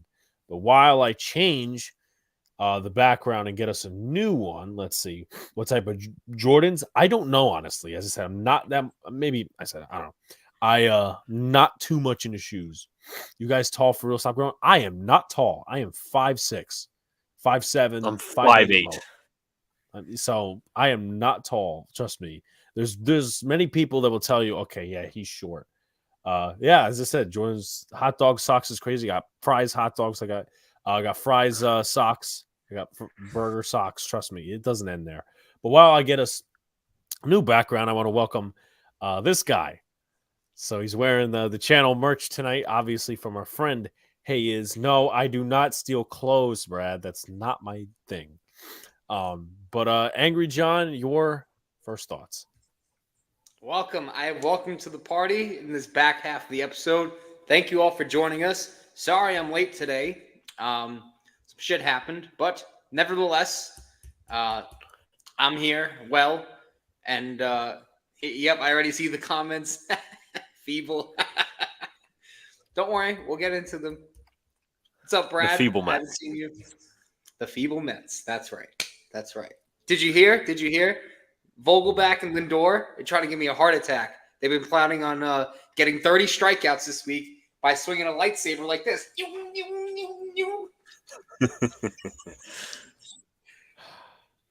You're an interesting character. I think we're gonna need, as you said in that one short, it was like it was beginning of May. I remember when we were in school. You're like chopping the wood like Paul Bunyan. He practiced. Now he's a Sith Lord out to stab me in the heart and go. Good point. But here's two reactions John probably had during the weekend. Another run because the New York Mets are fucking garbage. You piece of shit! I hate you! Go to hell! I don't give a tune! Those are probably some of the reactions you had over the weekend. I think I was watching mostly the third game on Sunday, and I'm like, oh, they came back, and then boom, they blew it. I knew they would blow it too. I knew they would blow it. I can't rage over mid. Okay. Yes, you can. Point. We'll definitely cue those videos. I've seen those videos. You're not going to get me fired up, Sunil. I think he's got new ones. I think he might have new ones. There's nothing Sunil or anyone in the chat can say that'll ever get me mad. I already have 4 disappointing teams I root for every year. All right. That's the Frank the Tank mentality. That's right. The water bottle is the thing that kills me. You were saying, Luca? I got one of the videos here. Okay. I just want to answer a few chats. That's true. For CBS for having Feeble John. Yep. To quote the benchwarmers, Luca and Alex are like Yoda or midget boys. Well, I mean, Matt, you are taller than me. Let's see. What else? Why are you guys getting called midgets? What? Well, because we were talking. I don't know how height became a conversation, but no, John did not get fired. Angry John. Where did you hoop at? We were hooping at Owl's Head, which is in the back end of Bay Ridge. So that's where we were today. John, you need a CBS coworker to follow around with the camera 24 hours a day. So that's interesting. And hello, Angry John from Jeffrey. I will be right back. I just need to use the facilities. Luca, if you want to pull up some of those videos. Well, John, what are your first thoughts on the Mets, first of all? How many words do I get to use? Oh, boy. You have a lot, don't you? Yes, I do. But as I'll point out the quick comment, the positive from Mr. MH, Nito Diafade. It's the end of an era. I think you misspelled his name. It's Thomas Neanderthal, as he was a horrible hitter, horrible framer, horrible catcher. And remember, we can't play the kids. That was the That's what quote. Salicata said. That's Sal Licata. We can't play the kids. So, but I was so happy about this New York Mets team sweeping the Phillies, thinking they could have some momentum. Yes. And then after the series against the Blue Jays, they took the momentum and just threw it in the toilet. Yes. Threw it in the toilet. Speaking of, because the tagline says another sweep in Toiletville. You guys could not even win for us. Bums. Here's the I think this is a Blue Jays mascot. We got swept. That's it. That's right. That's right. We got swept. We can't hit for shit. Okay, there's so many bad hitters on this team. Boy, I don't even know who to start with, Luca. But I was also going to pull up some of the numbers that have been horrible for this team. But did you guys know the how many? I want anyone in the chat can take a guess. We're in the beginning of June. Before we get to the hitters, how many homers have Mets pitchers given up this year? Anyone know the answer to that? I'll take a guess, but the chat, I think I'll let them guess first. Go ahead. I know the number in my head. I was going to say something like 67. 67. Okay. Come on, chat. I'll give everyone a minute or two. Throw in those guesses. Come on. Throw in those guesses. Come on. I'll wait. I'll be patient. You guys can guess. Jacob says 200. Sunil says 99. 299. Okay. I'll wait for another guess or two. Come on, guys. Almighty says these nuts. That's not really a guess, but have it your way. Booyah says 45. 45. All right. Anyone else? Anyone else? The correct answer is 80. 80 homers. Brad got it right. 80 homers. Congratulations to Brad. Okay. All right. 80 homers. This pitching staff is awful. The bullpen is terrible. Okay, Luca. Anytime this team, comes back from a game, anytime they have any fight whatsoever, the bullpen blew it up. We had Frank the Tank's nickname, Dominic the Donkey, Leone, just giving up homers. All right, because he's terrible.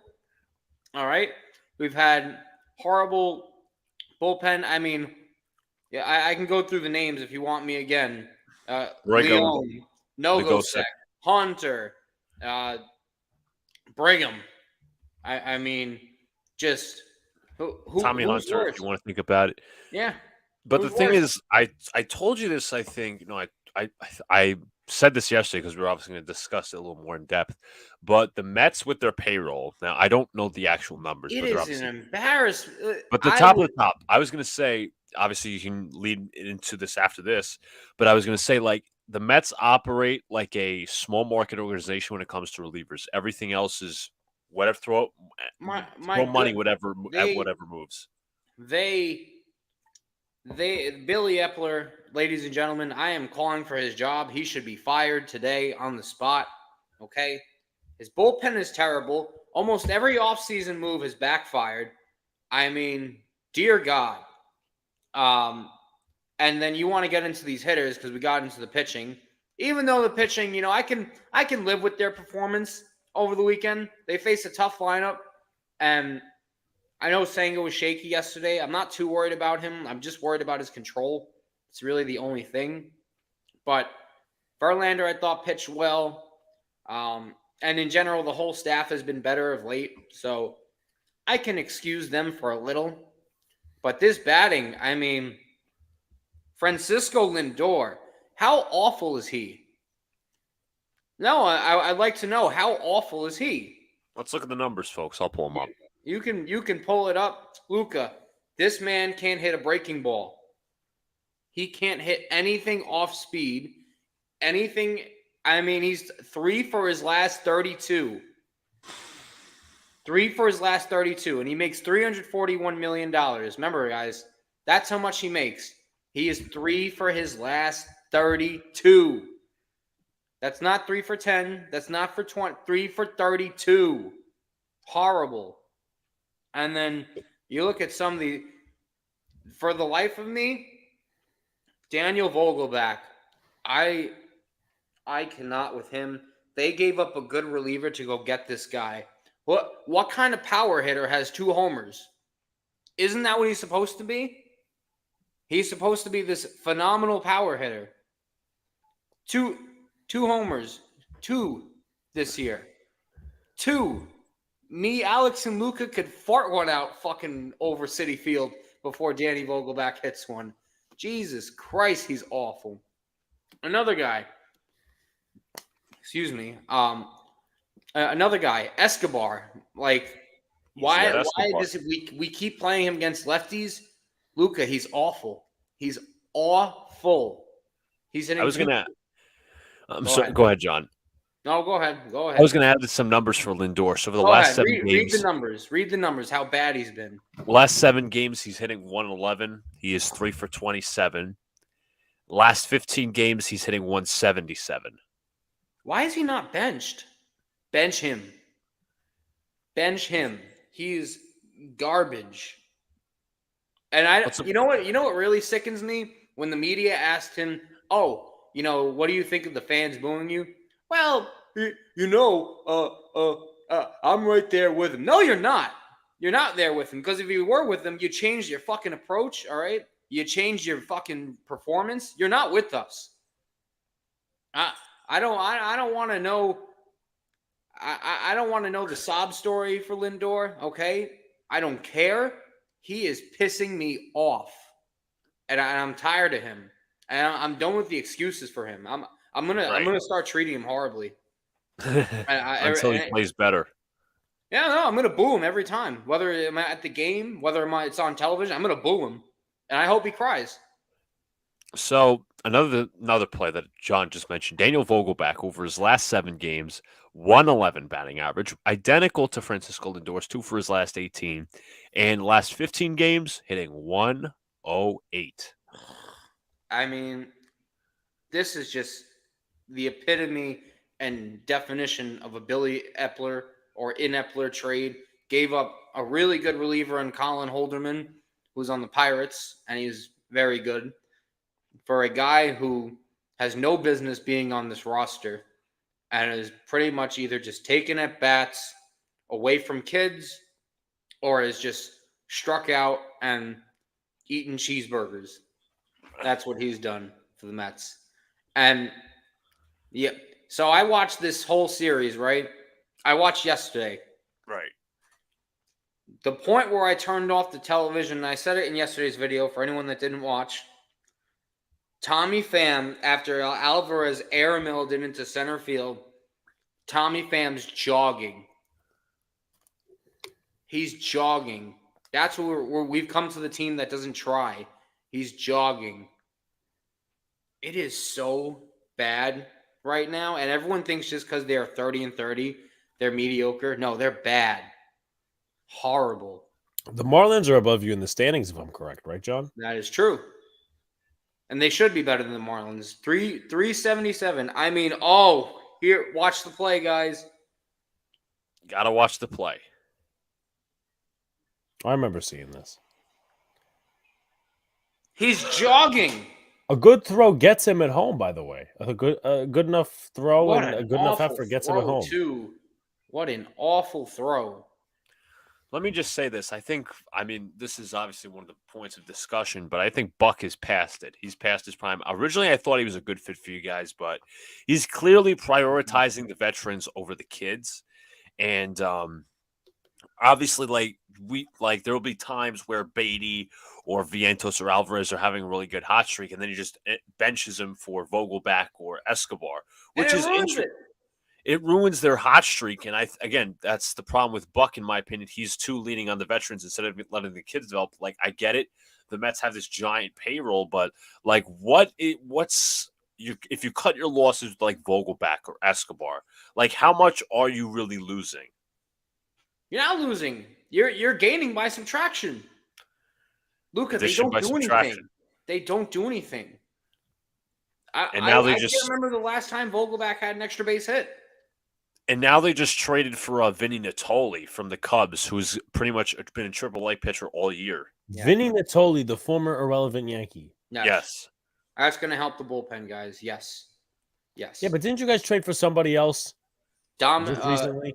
I'll check the transaction. Who are you referring to? Or a pitcher? Because I remember you saying in the group chat, "Oh, this, and this," but we need. Oh, it was Tyler White, I think his name is. Tyler White. He's a first baseman who's like a DH or he's a Vogelback 2.0. It just doesn't make sense, man. Epler has failed miserably. He failed with his pitching staff. He failed miserably on this bullpen. Okay, he failed with bringing a real DH in. He's failed at letting the kids play. It's horrendous. He's trying to ruin this team to annoy me. To annoy you. Yes. But I will answer some comments because I see a lot of questions from me. So I'll actually scroll to the top and be a little more nice. Sunil over here asked, John, what are your thoughts on DeGrom being transferred to the 60-day IL in Texas? I feel bad for him, but I was right not to bring him back, like I said. Yeah, Lindor, yep, he's terrible. I understand. 10 more at bats, and he's 3 for 42. Coincidence? That's too much. He's getting. Yeah, no, that would be a coincidence. Wait, who, John? Dan Nickelback? Oh God.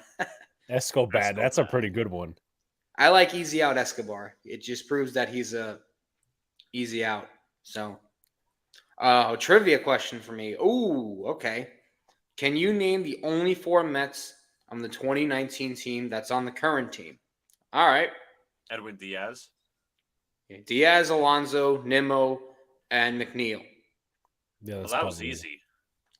Yeah. Wouldn't be a typical. You know what? That's a good point. I'm sorry, but yeah, we gotta do tradition. We gotta do tradition. What's up, Armin? He says, "Hey guys, I believe Vogelback got an RBI double Saturday." Oh, I was probably too annoyed at him to even realize that he did something useful. Just a terrible team. Let's scroll up. Yeah, terrible team. Who is the best player on the Mets?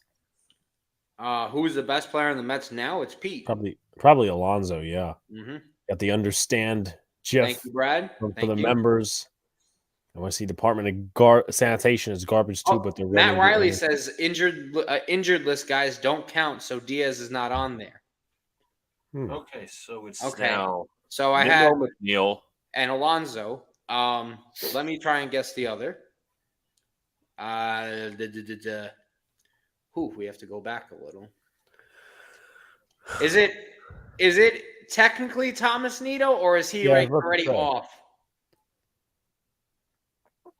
Is he because he's been DFA'd? Are we not counting him, Matt? Yeah. So let us know if we're counting him. This is for the Yankees. Why is Wordvet not playing over Higgy? He's hitting like 340. Yeah. I mean, it's weird with the Yankees. They're tied to Higgy, but they also traded for Wordvet in a god-awful Donaldson trade, and Wordvet's actually good, but the Yankees don't use common sense sometimes. John getting swept by the Jays is crazy. They are so bad this year. I mean, they're not too terrible, but they were 5th place. They're not bad, but they should have not gotten swept. They could have won each game. Yeah, they came back from 4-0 with 4 solo home runs. Remember, I was listening to it on the radio. 111 batting average is equivalent to the number of Nickelback hits released until this date. I hate Billy Epler. Please just jump off the bridge already, please. Would you trade Lindor for Julio Rodriguez? Yeah, I mean, I think a lot of people would do that. Do bear shit in the woods. Yeah. Is it me, or should second base be backing up Lindor in that situation? I'll look at the play again. Yeah, but let's see. Bring back Ace Anthony Young. Guy went 1-16 as a win-loss record that year. That's terrible. Technically, yes. Technically, the second baseman should be backing him up. Right, but that's also like, I mean, yeah, that's a good point, actually. After taking 2 of 3 from the Mariners and Dodgers, I'm sitting back and enjoying the Angry John show. That's right. Meanwhile, I think it was yesterday Donald was trying to preach to, well, the Yankees are probably going to take one of those games. They're going to lose one of those games to the Mets. But you said, nope, the Mets are feeble. They will somehow blow it.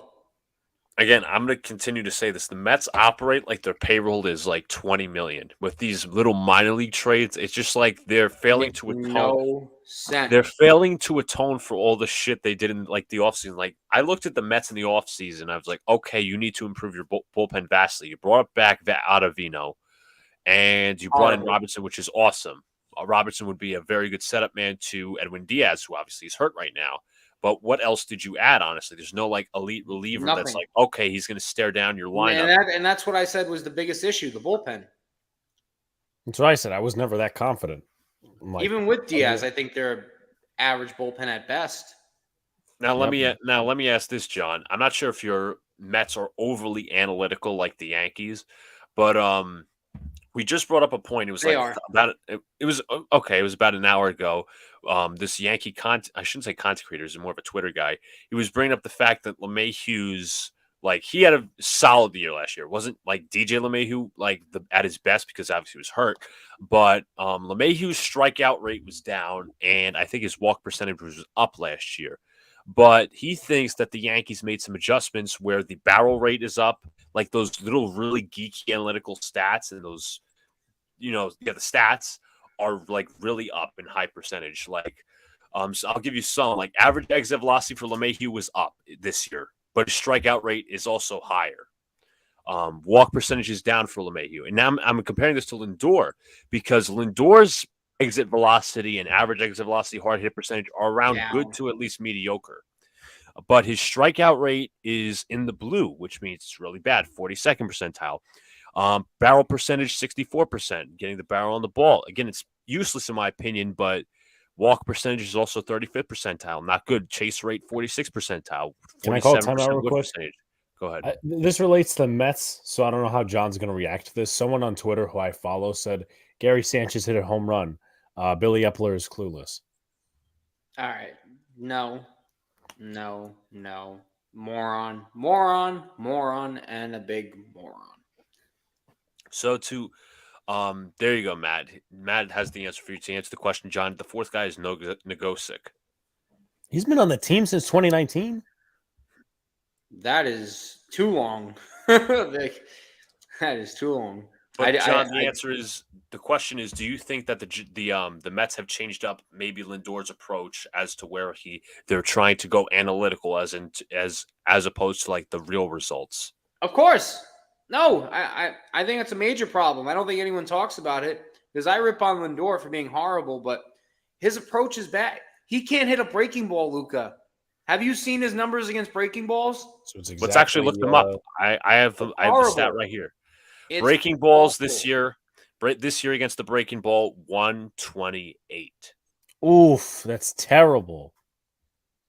That's against the off speed, 200. Cannot hit a breaking ball to save his life. And again, every statistical category, his average, his OPS, on base, way down. I don't know what you want me how I can defend this guy. Dominic the Donkey Leone. Yeah, he gave up the home run to Brandon Belt. What a terrible. You know what's funny? Because one of you guys was right next to me when they signed him or acquired him or however they got him. I can't even remember. Was that when we had the house party or no? I don't remember. No, he pitched during that event. So it was probably like that Easter weekend. I don't know. Could possibly be. Didn't I tell you that it would be a bad move from the start? Because they got him off the scrap. No, you told me it was awesome. Alex, shut up. It's not true. Am I being a janky? No. Can I be a janky? You know what? I'll give you guys this.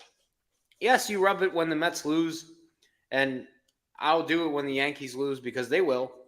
But at least you guys face the music and criticize your own team. Right.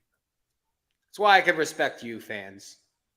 Yeah. But going back to last year, Lindor's batting average against off speed was 292, as opposed to this year hitting 200. Breaking ball 244 last year, 128 this year. There has to be some sort of analytical change with the batting stances. I just. I mean, look at Vogelback too. It's not. Vogelback's just getting beat on everything. He's just horrendous. Let's see. Eduardo Escobar. I'm gonna pull up his page. Ugh. Brad says John's still complaining like a little bitch over the Mets. Quiet, Brad. Settle down. I think he's a janky. He is. Lindor is effectively your team Serrano and Joe Boo. Yeah, I mean, I don't know if I went to that one earlier, but yeah. Let's see. Epler can save his job by getting Ohtani. If not, he could be thrown in the Hudson River. Armin, my man, I'd like to get Ohtani and still throw Epler in the river. Good point. What was I going to say? Well, I mean, technically, was he the one who signed him? Yes, but that yes. To be honest, that was like he wanted to come to them. It's not like they did want him, but he wanted to come to them. So who's the next Madoff to Ponzi scheme? The Mets? Oh wait, Uncle Steve is already doing that, over bloating his payroll. I mean, it's you don't think like I'm just going to throw out a number. The Mets are like a $300 million payroll. You wouldn't think with this team right now that they're $300 million. It's interesting what $300 million can get you these days. Same thing with the Yankees, but Escobar is his percentile rankings with the major analytical stats is pretty bad. Obviously, 47th percentile exit velocity, doesn't even hit the ball hard. Outs above average, 48th percentile sprint speed, 39, and arm strength 43, which goes to fielding. But his numbers against the breaking ball this year, 222. He actually is hitting better this year against the breaking ball as opposed to last year. Off speed, 268 last year, 211 this year. And he's hitting better against the fastball. John's going to be like, I don't care. He still sucks. Yeah. Literally. Maybe you should move the junkyards from behind the outfield walls to wash all the way bad juju vibes. Alex, you need to consider having John over for the Subway Series and get live reactions. Wow. Either way, we're going to get a reaction, whether we're streaming or whatnot. I mean, it's going to be interesting. Mets are on base, hit more home runs than last year, but they're not even close in terms of runs scored. Epler was 100% pissed they didn't hit enough home runs, and now it's completely. Oh, Matt, 0 for 19 with runners in scoring position this series. 0 for 19. 0 for 19.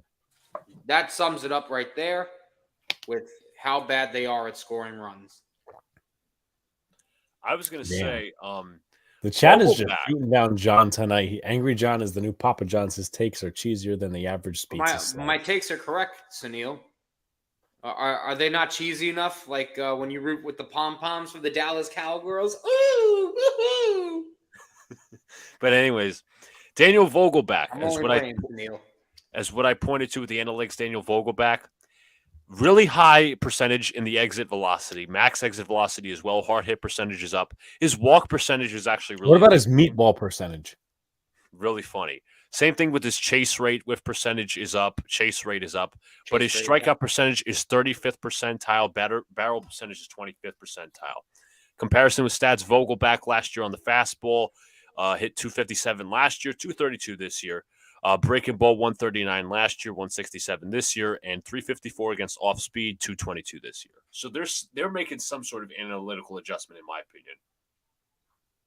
And it has led to the downfall and risen the misery of Professor Angry John. Yes. Right. Mets are almost as bad as the Athletics. I don't think they're that bad. No, I could agree with that.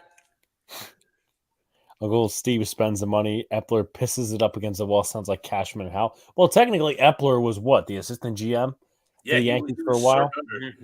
You're only as good as your teacher, right? It's true. DJ's changed his approach for the Yankees. He's swinging at breaking balls and taking fastballs down the middle until he gets to 2 strikes. I don't get his approach right now. Good point.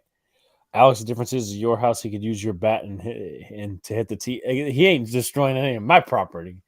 I mean, maybe in his own house, or hurt himself, or he could just it's like that SpongeBob meme. Here, hit me over the head as hard as you can.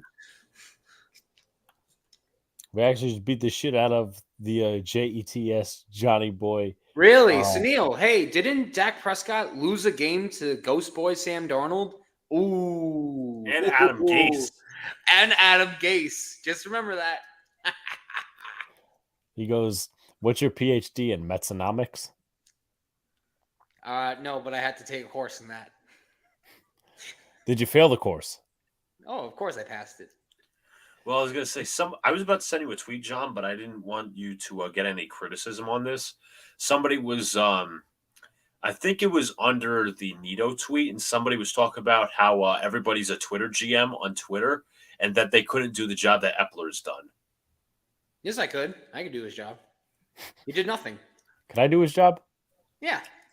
By the way, John, also I got to mention before we do our All-Star ballot, there is a Andy Martino impersonator on Twitter, and he threw out a rumor that Steve Cohen threw a chair against the wall angrily. John's gonna be like, even maybe. if it were the real Andy Martino, I wouldn't believe it. I don't believe him. Feeble John could not do any better than the Mets players. I disagree. He'd do just as good, to be fair. Shane says, "My buddy is a huge Met fans, and I have to give the gears over Lindor. But what other players can you get? Can you get about, or just still the classic Mets still suck?" Well, by the way, guys, we're 3 likes away from 15, so just wanted to point that out as well. Mm-hmm. Also, let's see some other comments here. Vogelbacks leads the majors in drinking milkshakes and making Mets fans miserable. And that is the comment of the night. Yes, that sir. is yes. John, do you think they extended Lindor too early? Yes. Okay.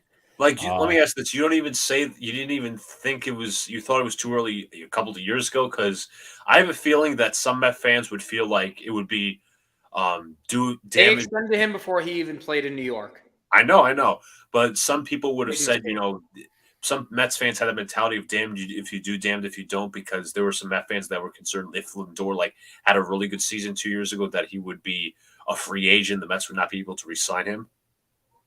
But you need to see how he plays in the New York market. No, I agree. I was just Me too. asking for some other fans. Well, Sunil, they're talking with the Jets, not when Darwin. Yeah. was a Panther. What do you? Come on, Sneal. You're better than that, man. Come on, man.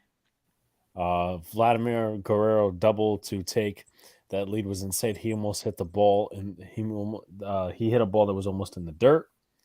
Vladdy over Biggio. Why? LOL. I don't know what that's coming from. Sunil versus John rivalry. Everyone just wants a rivalry with me. God damn.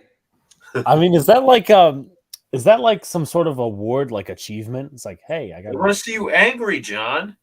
He is angry. Yeah, I'm He's pretty visibly angry, as we can see. All right. Do we get to stop talking about this horrendous baseball team? Yes, but I have to make you go through some more pain first. Biggio was on deck Saturday.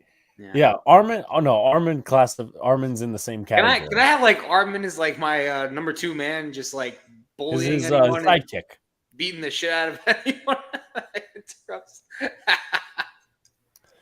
Let's see. Hey, Sunil, the Cowboys got beat by Myers, Mr. Irrelevant, and they haven't been to the Super Bowl since Aikman. Are we really good? Another Bills Mafia's back. Are we going to start this again? Really this is going to be, what is it, the AFC East versus 5-way war. Yeah, but everyone wants to go against me, so it doesn't matter. Mets have been button, the folks. shit show they are. Yeah, they are a shit show. He could be happy, John. Well, if he rooted Why for should I be happy? Over what? I mean, that's a good point. To a burner incoming. Yeah. Jacob's going to make one. Let's see. Angry John should replace Matt Damon as Sonny Vaccaro on the movie Air. I haven't seen Air yet, but I've never watched it, so. Where's Fly Eagles Fly? Then we could have a huge party. I mean, why are you summoning an Eagles fan? That's my question. But if you had to pick the Great War Part 2, yes, the Kerm is right. The Kerm is right. By the way, guys, once again, 3 likes away from 15, so thank you. That's number 1. Number 2, if you had to pick best hitter and best pitcher from this past week.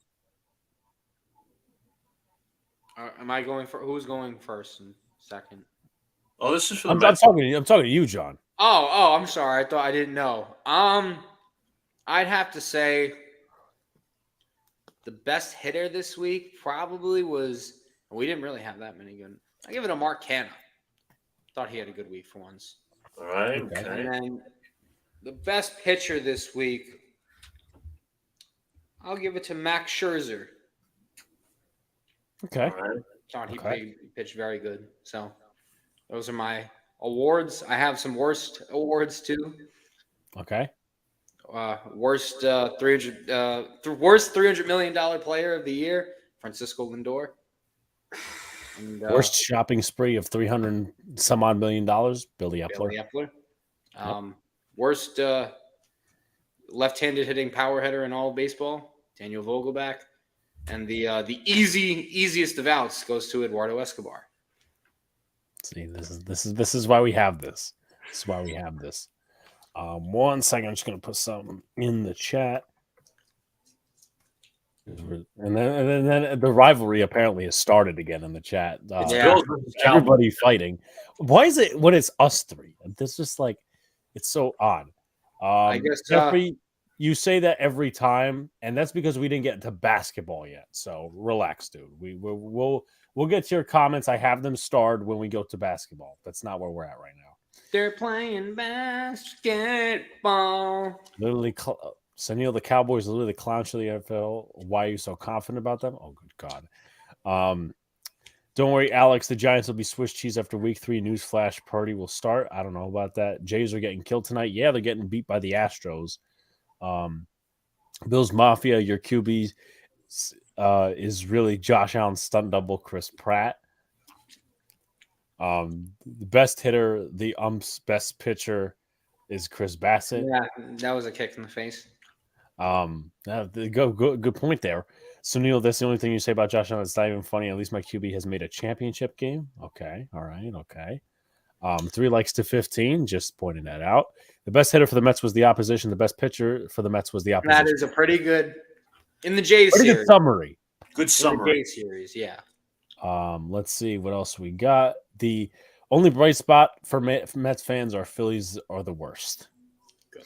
Oh, Good. Worse. And then I think the Marlins are better, but they were losing to the A's yesterday, from my knowledge. Good. The last time the rivalries were going on was the debut of Luker and Swift. I feel like Luker has been going on for more than that, though. It That's probably my has. thing. I was about to say, like, I think it's been going on from, and then obviously the Swifty stuff. So, Should we get into the next topic? Yeah, I'm just reading a couple of more comments. Let's see.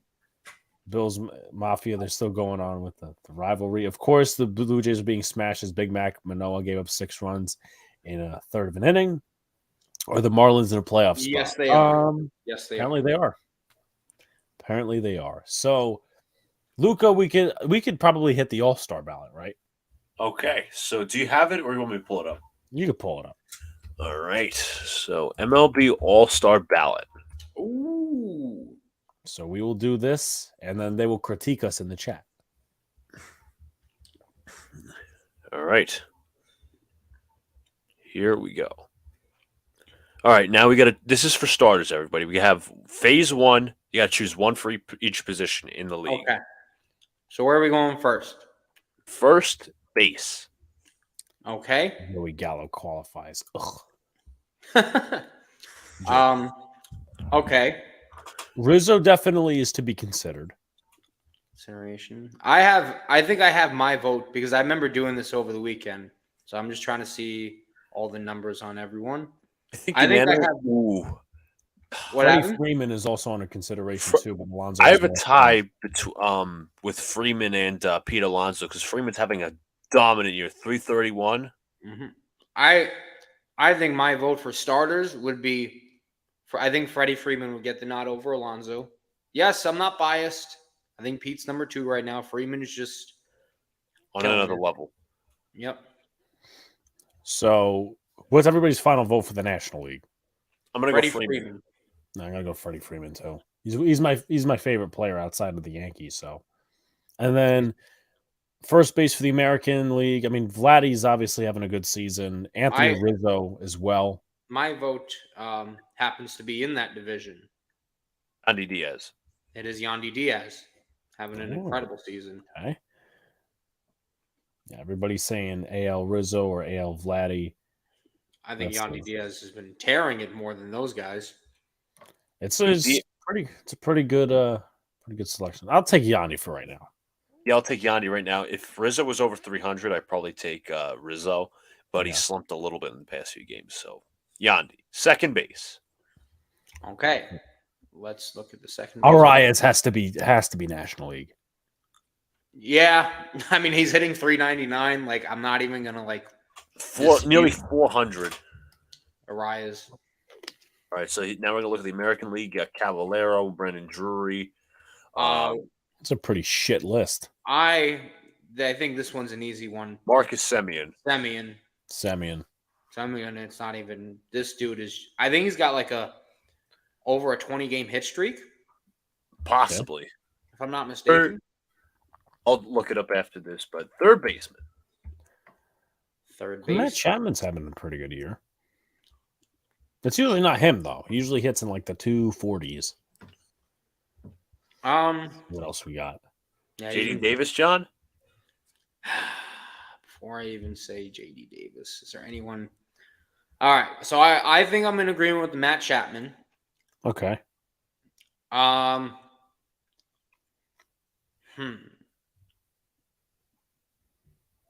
There's nobody superb in the National League. No, like all in all, disappointing seasons from like Austin. What's Riley. Austin Riley doing?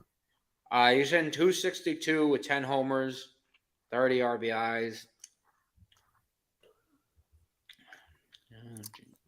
McMahon, Riley, and Davis are my final contestants. Max Muncy's got 18 homers, but he's batting like 203.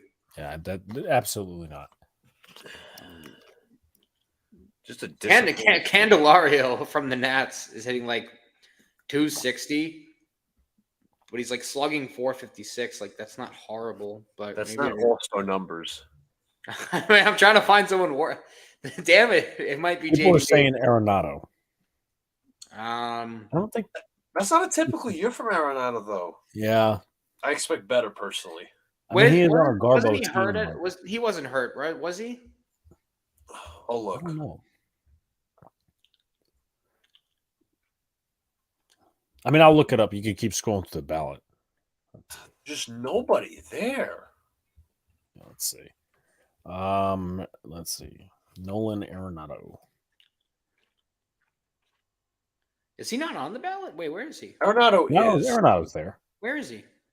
Oh, there he is. I was like, where the hell did he go? Homers. I expect better from Arenado personally. I don't think he was hurt because those are better than numbers than Davis. More homers, but Davis is hitting for a higher average and has a better OPS.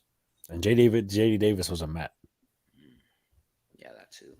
I'm very much close to clicking JD Davis. Well, it's kind of bad. Austin Riley with a solid year, I guess, but that's solid. That's not great. I guess JD Davis. Yeah, we'll take JD Davis. Yeah, the former Met. Let's go. Let's go to shortstop. I'm not picking Bichette for the reason, like, yes, good hitter. He's horrible defensively. The other guy, though, in your division is a pretty damn good shortstop.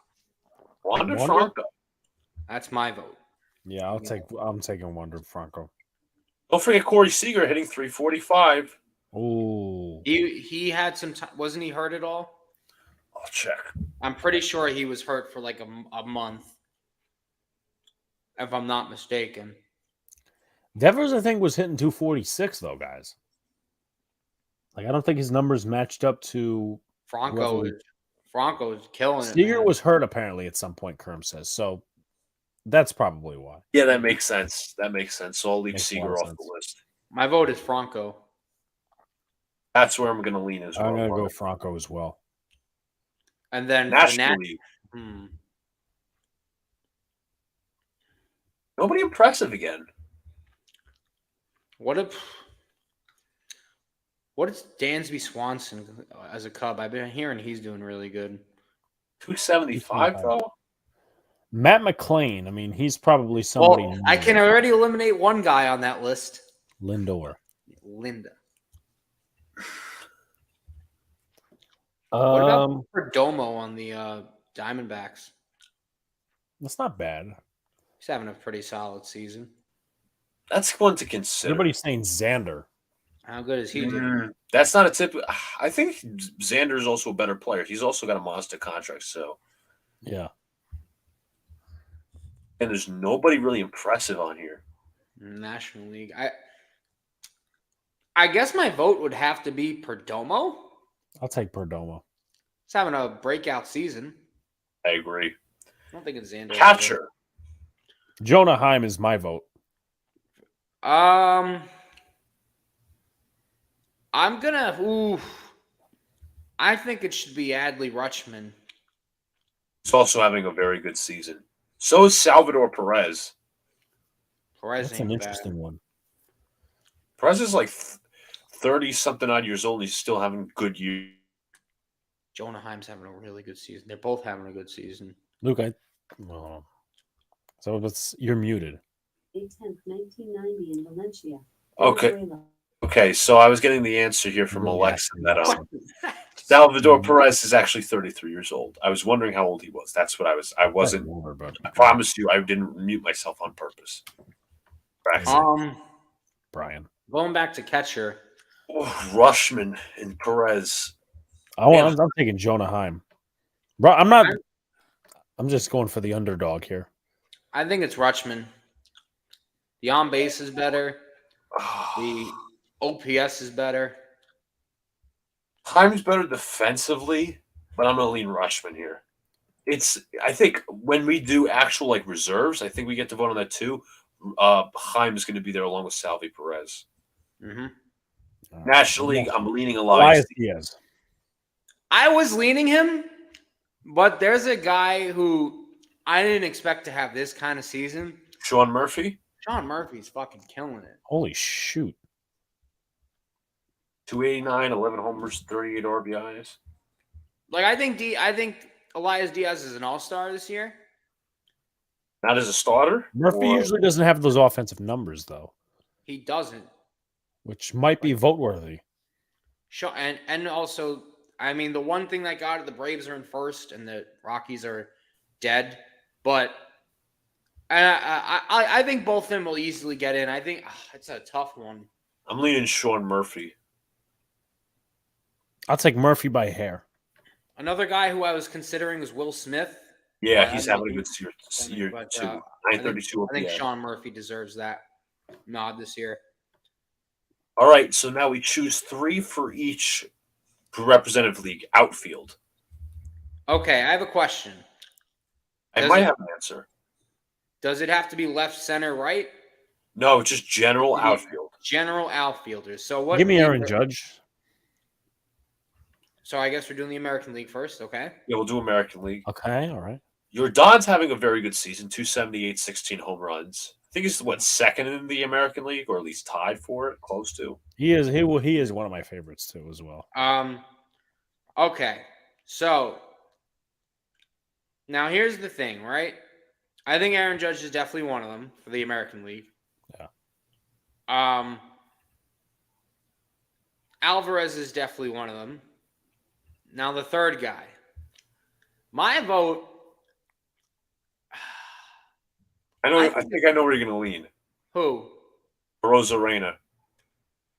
No. And I was strongly considering him. My vote. You've actually. No, I think it's Lewis Robert. Let's see if 256, 13 homers, 30 RBIs. I like the average up a little bit, but the numbers. Give me a Rosarena. I'm just going to look at the others too because there's plenty on this list. Springer's having a solid season, not a great one. Mike Trout on here, 264. I actually think he should hit better. Verdugo's having a solid season. Ward. What about Yoshida hitting 312? Yoshita's not bad either. Maybe it is. Maybe the chat's kind of. Maybe it's Rosarena for that third spot. How about this? We'll leave Yoshida for the obviously the reserves. Yeah. That's fine, but maybe as a starter, Rosarena should get that nod. I'll give him that. Okay, all right. So American League is done. Let's go to the National League. I already see my number 1. Acuna. It's fucking insane. What? You know what's funny? Corbin I Carroll? can't remember someone who is just as good of a hitter, good of a defender, and good of a base dealer as him. He's elite. Phenomenal. So he's one. Another guy who's actually turned it on. And you guys watched him. Mookie Betts. Hitting 257 though. I want Corbin Carroll. He's got 15 homers. His OPS is 893. Like Mookie Betts is having a solid year. We're just going to go down the list to test. Brian De La Cruz hitting 300. Tommy Edmonds doing okay. Jake Fraley's doing okay. TJ Friedl's having a solid season. But again, that's sample size. We got to check it out. I think Alex could have you could have a shot with Corbin. Lourdes Gurriel, 310. What about Soto? Down. Soto's been really good last month. I know he had a slow start, but he leads the league in walks. 251. I know it's 251, but he rose it up a lot, and I could see it. Soto, Betts, and Acuna, maybe Corbin Carroll, maybe one of those Arizona outfielders. I'd actually favor Gurriel. I like the year that Corbin Carroll's having because he's part of that youth movement over there. I favor Carroll. Yes, I'm leaning towards Lourdes Gurriel. So we have a total of two. We have Acuna and we have Lourdes Gurriel. I think it's Mookie for that third spot. Or Tatis, possibly. Tatis was out too long. Not saying he's been bad since he come back, but I think he's out too long. 11 homers, 27 RBIs. I guess we'll put Mookie on there. Yeah. Alex, you concur? I think Mookie's having a great season again. The last one is designated hitter once I pull up to Mookie. Designated hitter. All right. Well, I'm pretty sure we have the American League one. Ohtani? Yeah. Come on. Isn't it so sad though that a guy who used to be like a very good hitter, power hitter, he's just fallen off the face of the earth, and he should have retired a year ago. Miguel Cabrera. He's in like 160. Yeah, I mean, but I'm not going to harp on the guy. He's had a great career. Yeah. All right, now the National League. Okay. Scroll all the way up. Charlie Blackmon is a very good consideration. Here's the thing with Bryce Harper, because I already see the Kerm with that comment. He's missed so much time already. He's missed so much time. I don't know how you give someone that all-star for a guy that hasn't played that much. Not saying he's been bad since he come back. That's just my opinion. So there's a possibility. Here's another possibility. JD? He was there, but I was looking at the guy below him. McCutcheon's having a resurgence. Let's look at some others right now. I don't think it's all-star worthy. Obviously, Daniel Vogelback. Yeah, we could put him in the non-all-star category. McCutcheon and Martinez. I'm going Martinez. Not that I don't like McCutcheon, but I mean, McCutcheon will be reserved. Just because he's the guy he's a guy who like struggled a few years ago and he's coming back, he's making a resurgence. I mean, doesn't mean my vote is McCutcheon. I think McCutcheon's having a better season, but I'm not gonna fight it over if you guys really want JD Martinez. I'm taking JD. Well, hold up. Jacob's saying Soler. How good has Soler been? All right. Let's before we 245, 17 homers. 17 homers. His OPS is at 859, but which is lower. Which is That's to be in the chat, by the way. Maybe it's JD. If you guys. Oh, Pete, what's up, man? Pete, what's up? Yeah, I guess you can give it the nod to JD Martinez having a very good year with the Dodgers. I don't think the only other starter they have is like Betts and Freeman. We voted. Yeah. So I mean, when we get the pitching, it might change, but I that's think true. Yeah. I'm gonna go Martinez. All right, I'll concur on Martinez. Okay. All right. All right. So I think they picked the pitchers, right? Yeah, it's stupid. Yeah. I don't understand this. Can someone explain it to me how you can't vote for pitchers? I have no idea. It's interesting. Like we can only vote for the position players, but we can't put pitchers in. Should we just do it for the fans? Who would we have as pitchers? I don't know because like we don't have it in front of us. Maybe we come back next week with it. All right, fair We'll have enough. more time to study and whatnot. Fair enough. Fair enough. Devers is having a hell of a year, but who do Is he we hitting put the ahead of him? 240s though? He has got good power numbers. We have Matt Chapman at third. Yeah. Manager So picks the start. Kern says Okay. manager picks the start. Do you mean the pitching One who starts the game, I guess. or who starts the game? Starting pitchers, yes. But yeah, You makes see- sense. All right. Yeah. All right. So I think we can move off baseball. Josh Jung should have been third base. He's having. I think he's a contender. He's having a hell of a year. Okay, so we're gonna go to something that let's see. All right, okay. We're gonna go to the Jets. Unless you guys want to talk anything football beforehand, because I know there's been tidbits of rumors. Jets season predictions. They're not much though. They're not much, so you can just All right. you can go to the predictions. I want to get this thing done. Who starts for the All-Star game is a question. I think Sonny Gray unfortunately does for the AL. I think Sonny Gray, yeah. Mets versus Athletics in the All-Sucks game. FEEBLE, John the umpire. I rigged that game easily. If I were an umpire, I would definitely rig it. For the Mets to lose. No, for us to win. The hell. I'm tired of suffering. Fuck that. FEEBLE, Dalvin Cook. All right. He's not even so- the Jets. You got why you attack Dan? Everyone just wants to see everyone on my team fail. Hear about Isaiah Rogers. Yes, he's Colts cornerback who is revealed to have a gambling addiction. Yep. Ah, The next one. McClanahan might start. That's a good one. I think Kershaw, yeah, might probably start. Kershaw is having a really good year. Maybe Marcus Stroman. A really good year. I don't think he's been that good as of late.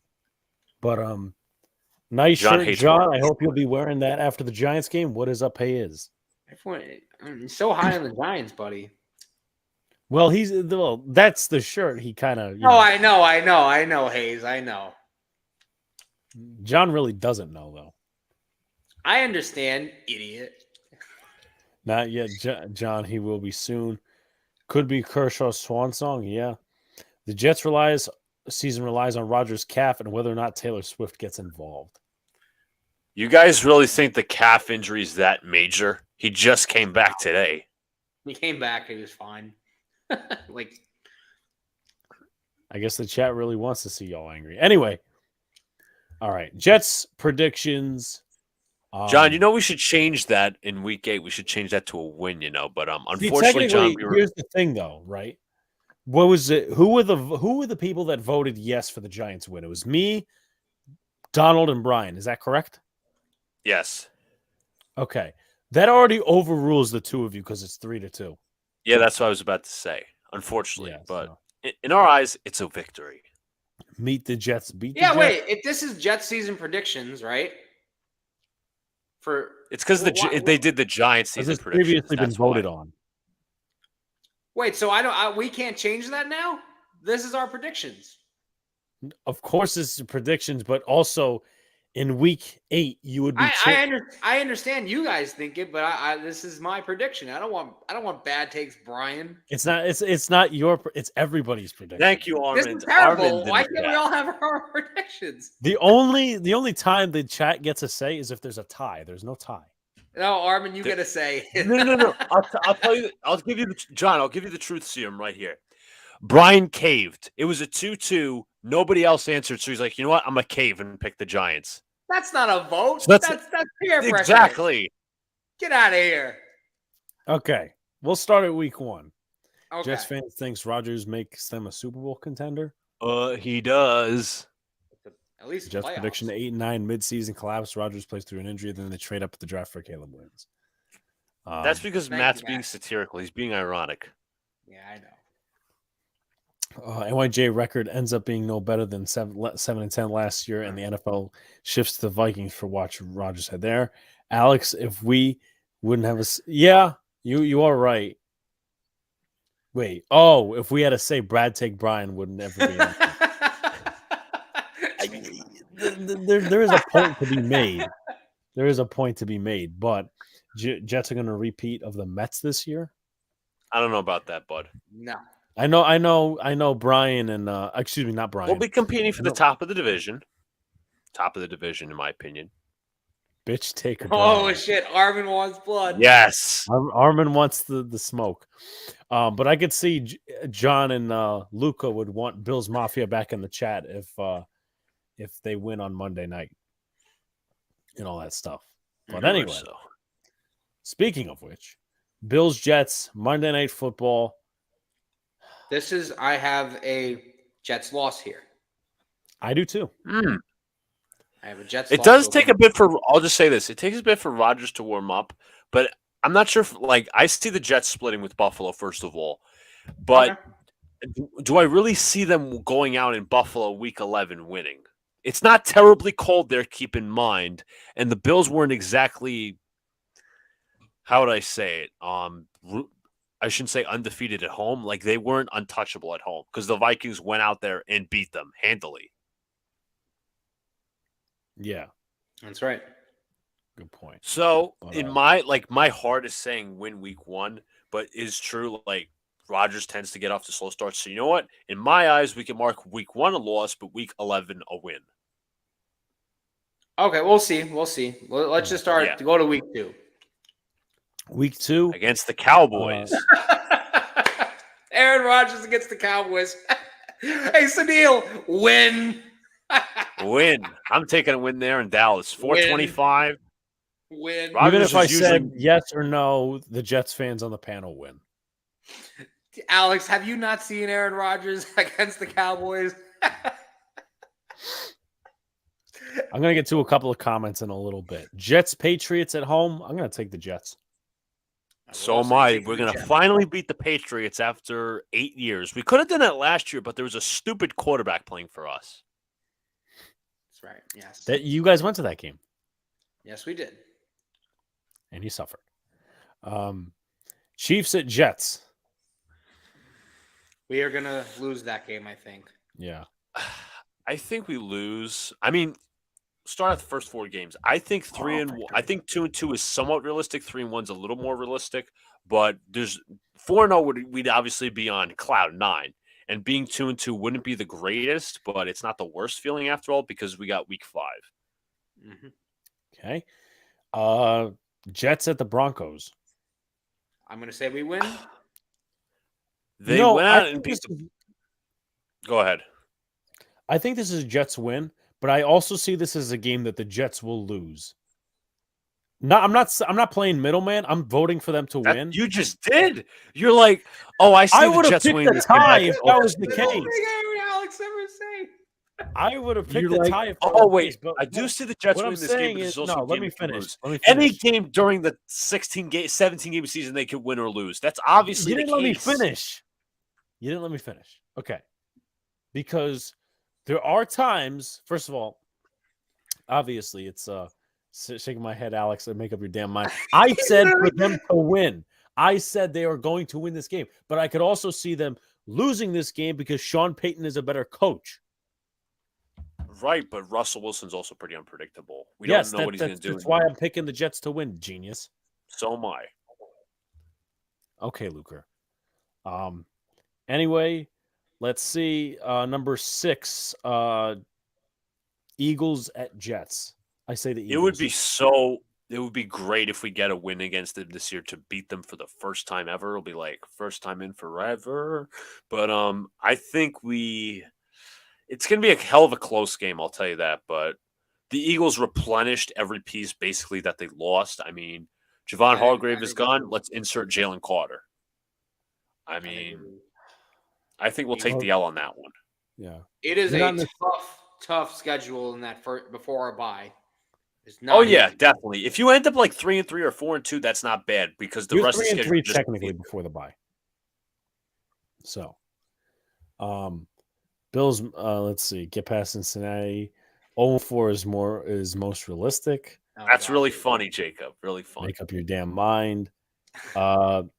Luca and John, is it Yeah, me? no, or is it is. It's a bit of a tough schedule, but again, you can't be afraid of these Don't teams be because complaining you about have no Aaron tough schedule. Rodgers. Because you have Don't be Aaron complaining. Rodgers. Don't be complaining about tough schedule. Bitch, No, I'm not complaining about tough schedule. I'm just saying like we can't be this like fan base that says, "Oh, I'm scared because this team is so and so." Well, we got fucking Aaron Rodgers, bro. Okay, we're gonna be in every game this year. Better. John eats shit when Sal's receipts aren't worth the toilet paper they're written You know on. what? You know what else should be on the toilet paper? Dak's contract. Has Rodgers ever lost to Dallas? That's a good question. Has Rodgers actually ever? I mean, at home too. At home on the road. Rodgers beat Dallas last year. We're gonna smoke the cow The cunts. cow September cunts, I like that 23rd before the Giants and Jets game. September 23rd is about a month September before. 23rd is first, yeah. Yeah. Go Cowboys. Sal's receipts don't improve with Karen Rodgers at QB. Being dead ass.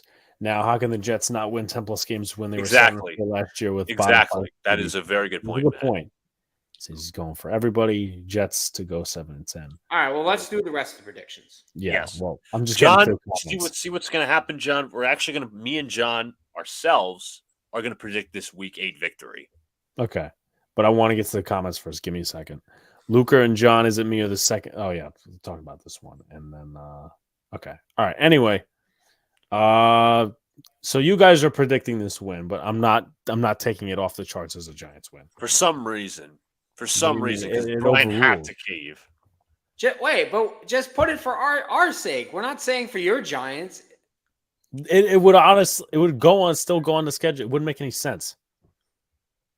Well, you're not it's the Jets predictions. We think we're gonna beat you guys. Okay, let's for right now we're for gonna the see sake how of argument. for the sake of argument.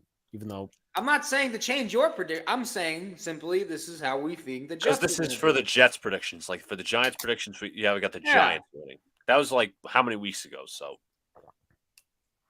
exactly. Thank you, Bills Mafia. Chargers at Jets, Monday Night Football. Dub. Brian and Alex are telling me that the Jets are going to lose this game. I don't think so. Win at home.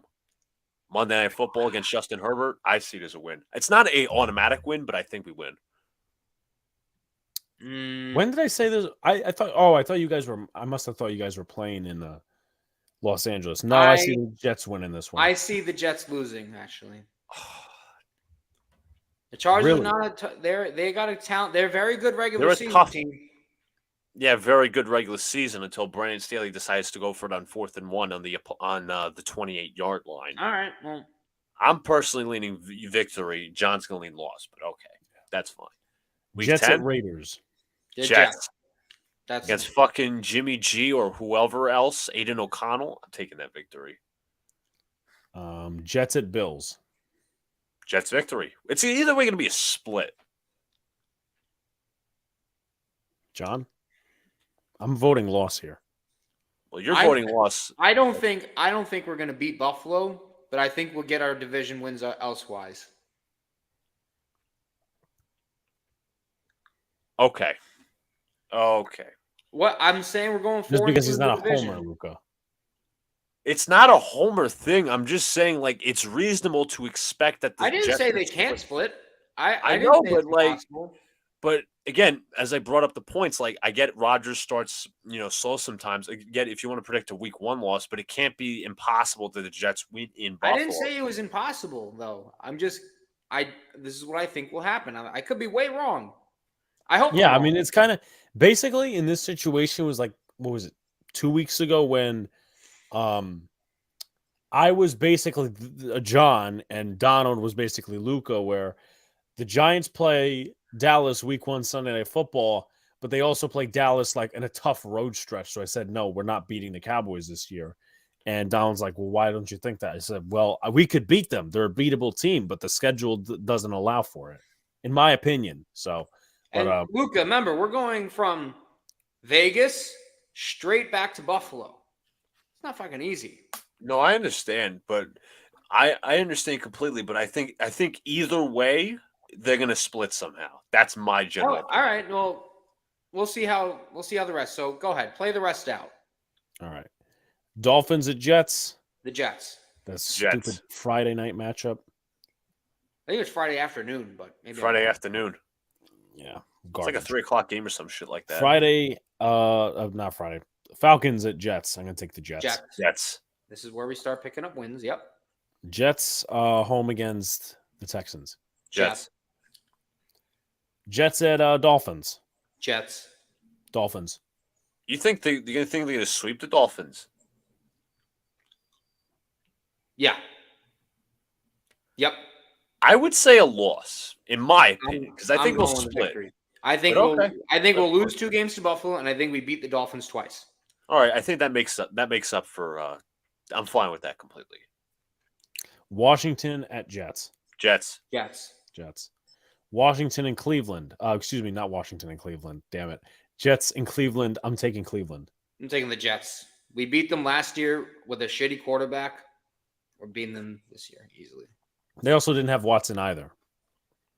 You have no clue how he's going to do. Now, he couldn't do very well, but He also could be hella shaky because remember, this could be a time where like the Browns they could brown realistically because this is like down to the wire playoff shit. Right, but I mean, my sake of the argument is I'm going to guess Luca's going to go for the Jets win here is Thursday night. I mean, I don't know what the Browns are doing the weeks before this, but I mean, it just seems like a lot of people are doubting Deshaun Watson, but we'll see anyway. I still doubt him. Anyway, Jets at Pats. I take the Pats in this one. It depends. They are going. Because it's starters. that does depend what we're playing for. 11-5 is the record at this point. All right. I could see a loss to New England there. Yeah. I could see it. Again, it's tough to tell because you don't know if they're playing starters or not at the end of the day. As we have Waddle season in the chat saying, "Are you really not going to sweep us?" That's a John. First of all, let me just say this. That's a John personal prediction, not you guys. All right. The Dolphins are overrated team. They are. They are an overrated team. Waddle season, with all due respect, did you see Watson's performance last season? He was dreadful coming back, and he took a year off, so that's not going to help. And and Waddle season, you can't tell me Tua is going to be healthy the whole year. No, definitely Waddle season. The Jets can jet, but they have Aaron Rodgers, and this is the stretch of the season where he's like red hot, and he could beat. I'm not gonna say he could beat anybody, but he's just gonna knock down every single team in front of him. Jets at Pats. So we'll say a loss here. We'll say a loss. 3-3 in the division. It's fun. What's the record? 11-6. 11-6. Yeah, I can live with that. Honestly, I'm fine with that. All right. 11-6, 12 wins. I mean, I said like 13-4 originally, but 11-6 is fine. At least as long as we're at the top of the division, in my opinion. Personally, I think it'll be 10-7, but we know that reason. Don't give me 10 wins, Alex, please. 10 wins. What? I'm saying because I think the Giants will win, but Of course. yeah, Luca will call me a homer. Literally, I pointed out one very good reason why they will lose that game. Coaching? Dable is a better coach than Sal. I know Dable is a better coach, but we have weapons. We actually have for receivers 1 to 6. Compare them. Let's do this right now. If they're on the field, Luke, I think the biggest reason is because they have a quarterback for once. That's my biggest argument for the Jets. We'll stack the box again, Alex. We'll stack the box. Alex, okay, if right. Zach Wilson were playing, like let's say this game happened last year and Zach Wilson were playing, I think the Giants beat the brace off the Jets. Yeah. But the fact that they have an actual guy who is a very good quarterback and he can make any throw still, the fact that that's the case, the Jets have a way better shot of winning this year. No, I'm not saying they don't have a shot at winning, but Luca's making fun of my point. And there's like, Salah is not. I'm not saying it's wrong, but look at the roster too. Like the Giants, besides Darren Waller, you could just double them. Who else is really going to burn you? Darius Slayton, Paris Campbell. I mean, Hyatt's obviously a rookie and he's projected to do well, but we have Garrett Wilson, who's a future All-Pro, Mecole Hardman, Randall Cobb, Alan Lazard, Corey Davis for right now. That's 5 receivers that are like good. Add on the tight ends and Conklin. Add on the tight ends. Here's your hypocrisy, Luca. You're sitting here pointing out Corey Davis. Meanwhile, you wanted him cut. That's true, but when he's healthy, he's still somewhat of a weapon. I think he's inconsistent, but it's not hypocrisy. I'm just saying, like, when they're playing well. If Corey Davis is hurt, we can completely exclude him. But, like, I think there's going to be a little bit less pressure on him. Do you agree, John? Because the Jets have so many weapons. He's no longer asked to be that receiver. I'm not going there. I know. I'm just asking like a general question. I'm not a Corey Davis fan either. But, like, do you think there's less pressure on him this year? I mean, yeah. I mean, I think, well, in terms of that receiving core, I think Garrett Wilson's going to be a number 1 in this league. The kid had over 1,000 yards with mid-quarterback play in his rookie season. Could you imagine what he has this year? The sky's the limit with this kid. I think Lazard is a very good slot receiver, a big body. Can I just announce something? Yeah. Taylor Swift and her boyfriend broke up. Luca, here's your chance. Shut up. Why did you have to mention that? Why? At least that's per this. Yeah. Yep. I mean, first of all, Waddle season is talking about our weapons in Randall Cobb and Mecole Hardman. I'm not saying they're superstars, but it's very good, like 3s and 4s guys. I think, yeah, like you have those guys as 3, 4, 5 guys. Like that's pretty solid. It's better than a lot but of like. 3, 4, let me ask Waddle season here. Who are your receivers outside of Waddle and Hill?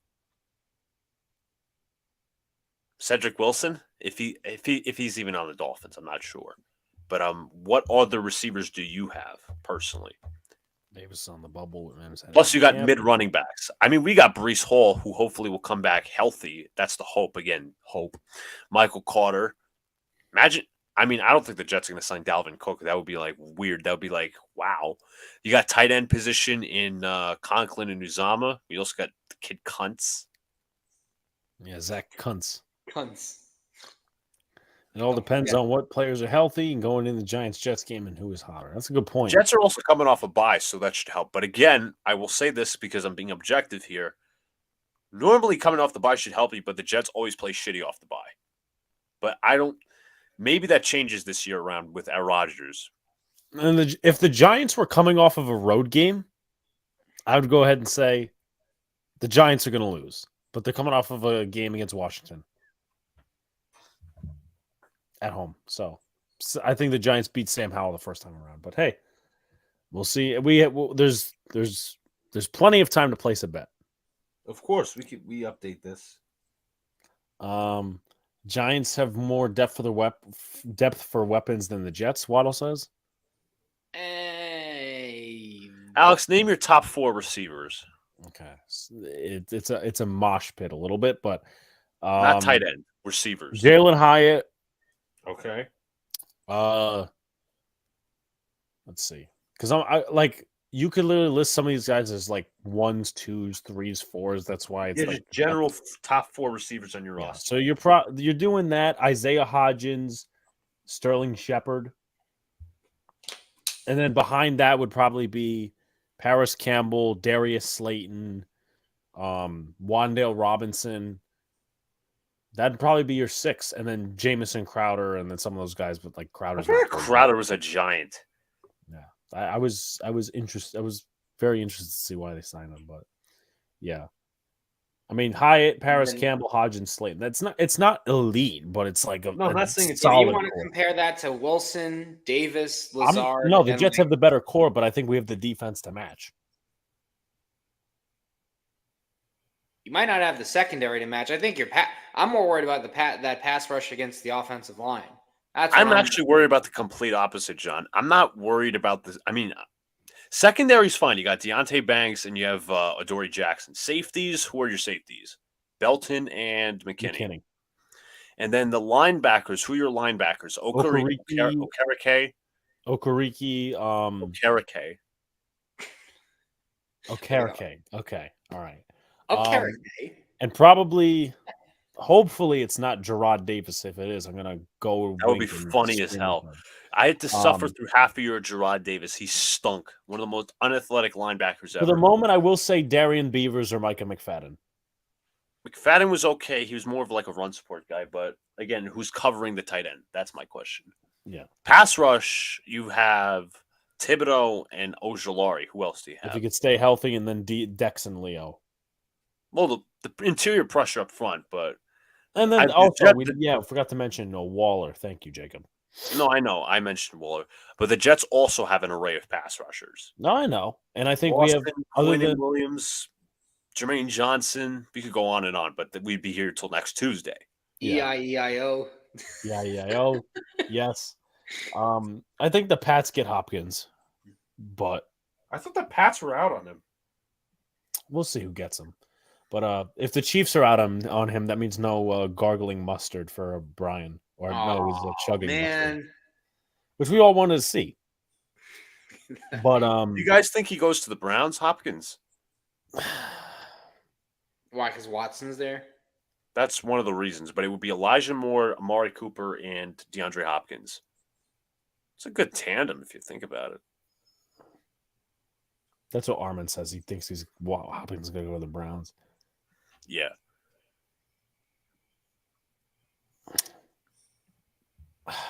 I think the Pats. Yes, I'm leaning the Browns. Jacob says John Core doesn't matter. The teams win with depth. We have depth, though.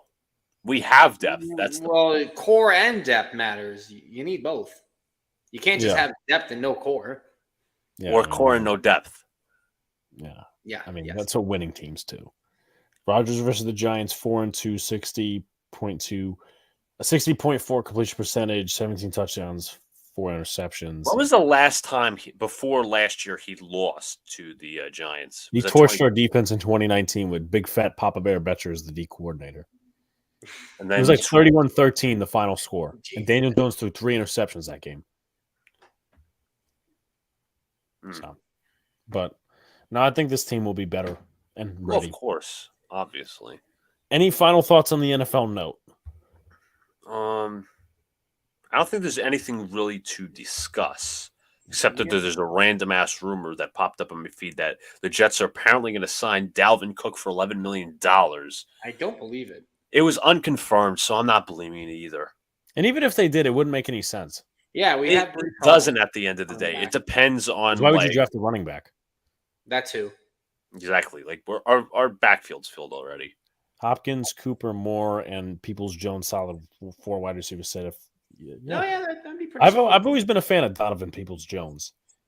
Depth wins championships. Yeah. Don't they have what's his name? Jacob, I said core and depth. I didn't say depth doesn't. I said both. I was gonna say, don't they have David Bell from Purdue?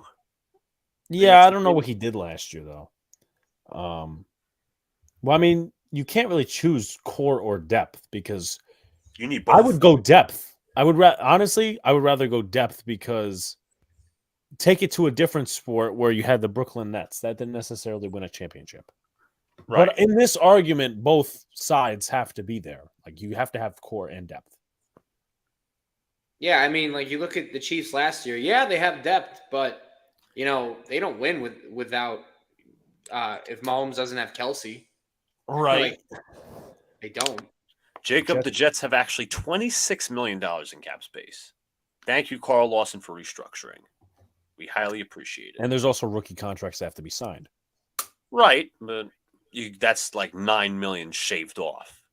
That's a good question by Matt. Thing is, Wink versus Ulbrich. Do you trust Ulbrich stopping the Giants offense more than the Wink stopping the Jets offense? That's another thing too. Like I mean, Wink is obviously a great defensive coordinator. But I feel as if Ulbrich last year at times he had a top unit, and then just like the unit kind of. My opinion, they got to cut the shit with some of these rotations. Because you obviously have an array of pass rushers. Don't do this thing where on 3rd down, 3rd and 1, you're putting in your fucking backup defensive tackles and backup edge rushers. Like, don't Like, stop that shit. I get we have an array of pass rushers, but on the most critical situations, your most important players should be playing. Make sure Quinn Williams is in there for like 90% of the snaps. Alex, I see what you did, and it's not funny. I didn't even notice that. I immediately saw it as he pulled up the names. I'm like, okay. I didn't even. That's what I thought, Armin. I thought last year, I mean, you had the man-to-man defense. You could have blitzed on third down. That's what Wink did. Yeah, they need to blitz more often because you have like 70,000. This is like the most pass rushers we've had since the Rex era when we had fucking Sean Ellis, Sione Pua. I also think Brian the Giants' run Thomas, defense Calvin will be better Pace. this year. What happened? I also think the Giants' run defense is going to be a lot better. With the additions of Ashawn Robinson, Nunez, Roaches, and then you also have Bobby Okereke. I agree on that, Alex. I agree. All right, let's see. I like the Robinson sign. My problem with Wink is he blitzed too much on third. Yeah, like I there's that point with Wink. I'm just like, why would you do that? Like he would. I remember. I think it was against the Bears. He blitzed on a screen. Like, dude, what are you doing? But that's a part of his aggressive mentality. Hopefully, the Giants. I mean, the Giants are pretty solid for their talent last year. In terms of that area, it's been up for a good 30 minutes. Luker. Okay, you just renamed me Luker on the side. What's with the Luker here? Why? Luka versus Aaron Rodgers, Taylor Swift on a pole match. Winner becomes Smith Swift new boyfriend. Okay, I'll tank that instantly. I don't want to be your fucking boyfriend. Well, you want to be a song? Yeah, you could dump her and she can write a song. Yeah, and you just sue her for it, and then get like half the rights. Although I think I'm a better songwriter than her. I'm not dating a girl from fucking Reading, Pennsylvania, okay? Rex defense is great because they had constant pressure. You think they want to go back to that? True. The problem, they had constant pressure, but that was all through blitzes, if you want to be fair, because he would send like 8-man or whatever. There was never that true pass rusher. That's why we lost all those years. We had Cromartie and Revis on the back end, but it was just linebackers that We would send like 7 or 8 guys. Yeah, we would. It was all like drawn up blitzes. We'd have so many safety blitzes and all. Jim this. Leonard coming across the front. Mhm. Yeah, But that's how it was. Let's see. You think Baldonado makes the team? I would like him to make the team. I mean, we did a film session on him on here one time. He's got some good skills.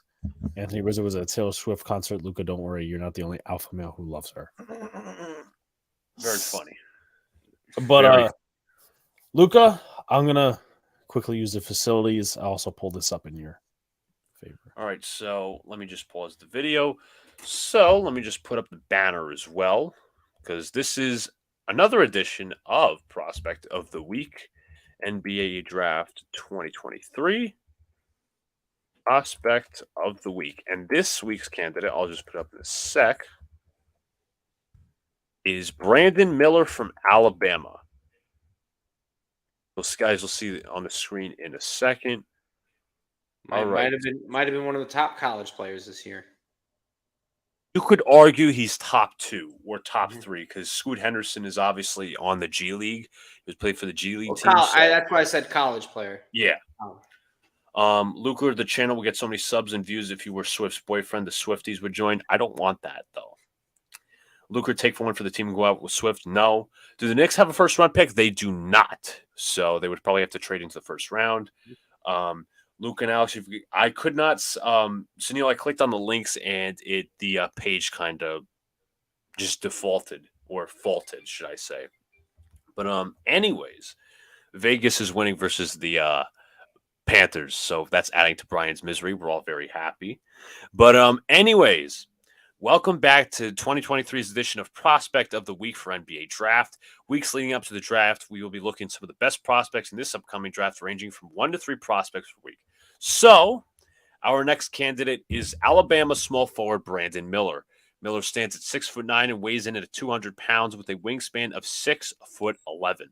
He played in 37 games last year for the Crimson Tide and averaged around 18.8 points per game with 8.2 rebounds and 2.1 assists per game on 43% from the field and 38.4% from downtown on 7 attempts per game. So his biggest strength is the three-point shooting, especially in the ways that he can make them. He's provided instant impact on the catch-and-shoot threes, shooting 39% on those. He's also effective as a shooter in transition, knocking down 39% of threes in those scenarios. So let's get a look, as I will full screen myself.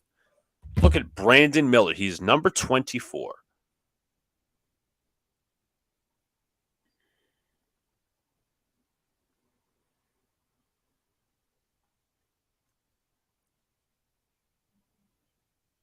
Very quick stroke, very fluid as well.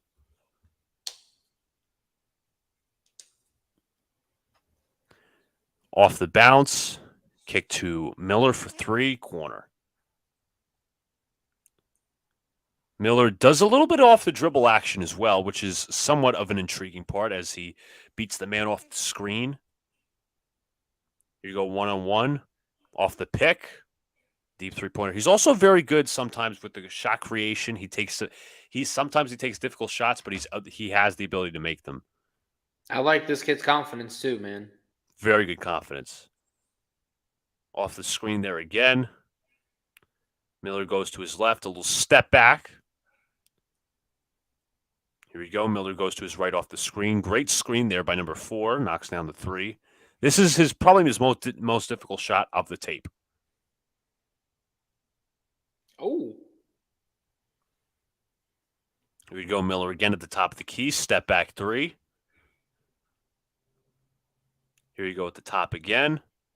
Jumps right into the three-pointer. As I was talking about the shot creation, he's great off the ball and getting to his spots for easy looks, providing mainly effective on ghost screens and dribble handoffs. This is once again off the ball. He shot 51% on threes from the dribble handoff and 41% from 3 on PNR scenarios, which we were just looking at. Moving to his upside, being crafty off the bounce and his shot creation, he wasn't exactly the most efficient, shooting 33%, but despite that, Miller plays with great pace and uses screens well, as we've seen on tape already.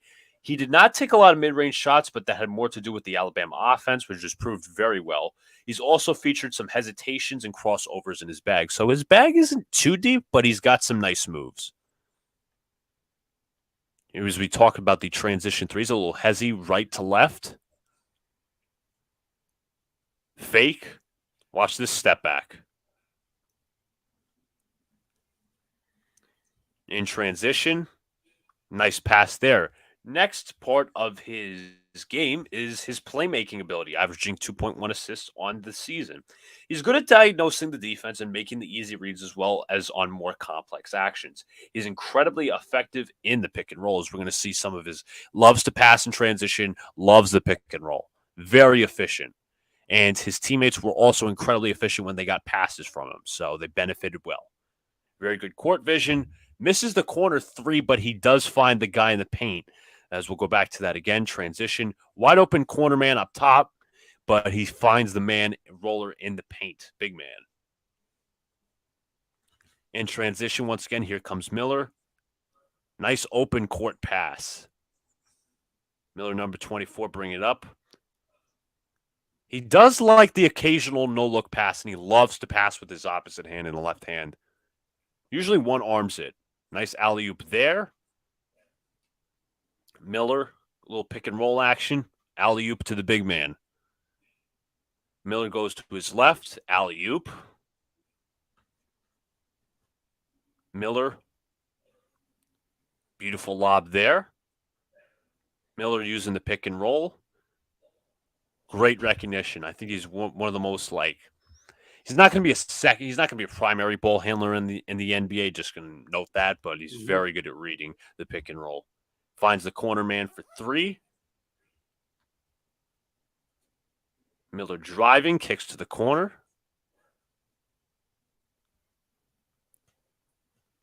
Wide open for 3. Let's look at that again. Miller's coming off of his screen. Defender's a little too far away from the corner three-point shooter as he hesitates as he was trying to double up on the roll man. Good fake out here by Brandon Miller, leading to the open corner J. Miller going to his left, slightly double team, but he finds the open teammate for 3. Now we get to his defense. His overall length and size make him a solid defender as well. Always in the right spot while navigating screens. So we'll see some of his defense and tenacity there. Partly causes the strip there. Miller, nice block there. See where number 24 is. Steele in the passing lane. Nice use of his length down for the dunk. Again, causing the strip. Driving in, obviously that block as well. But to get to the area of concern, the main one, should I say, is the lack of burst for Miller and separation when creating off the dribble. Despite his long frame, he's not physically imposing or really strong.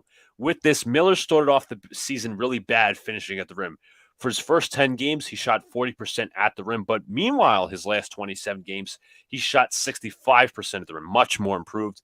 Throughout the season, Miller used better angles and more physicality while driving to the basket. It also helps that he can be crafty off the dribble. Despite shooting 43% from the field this year, the hope is the efficiency can improve. To continue his improvement with the finishing of the basket, obviously weighing in at 200 pounds, Miller will have to bulk up at the next level at around 15 pounds more. So we're going to obviously see some of the transition dunk, but this is the lack of burst, should I say, which does not help him with finishing at the basket. Number 24. No quick first step for Miller.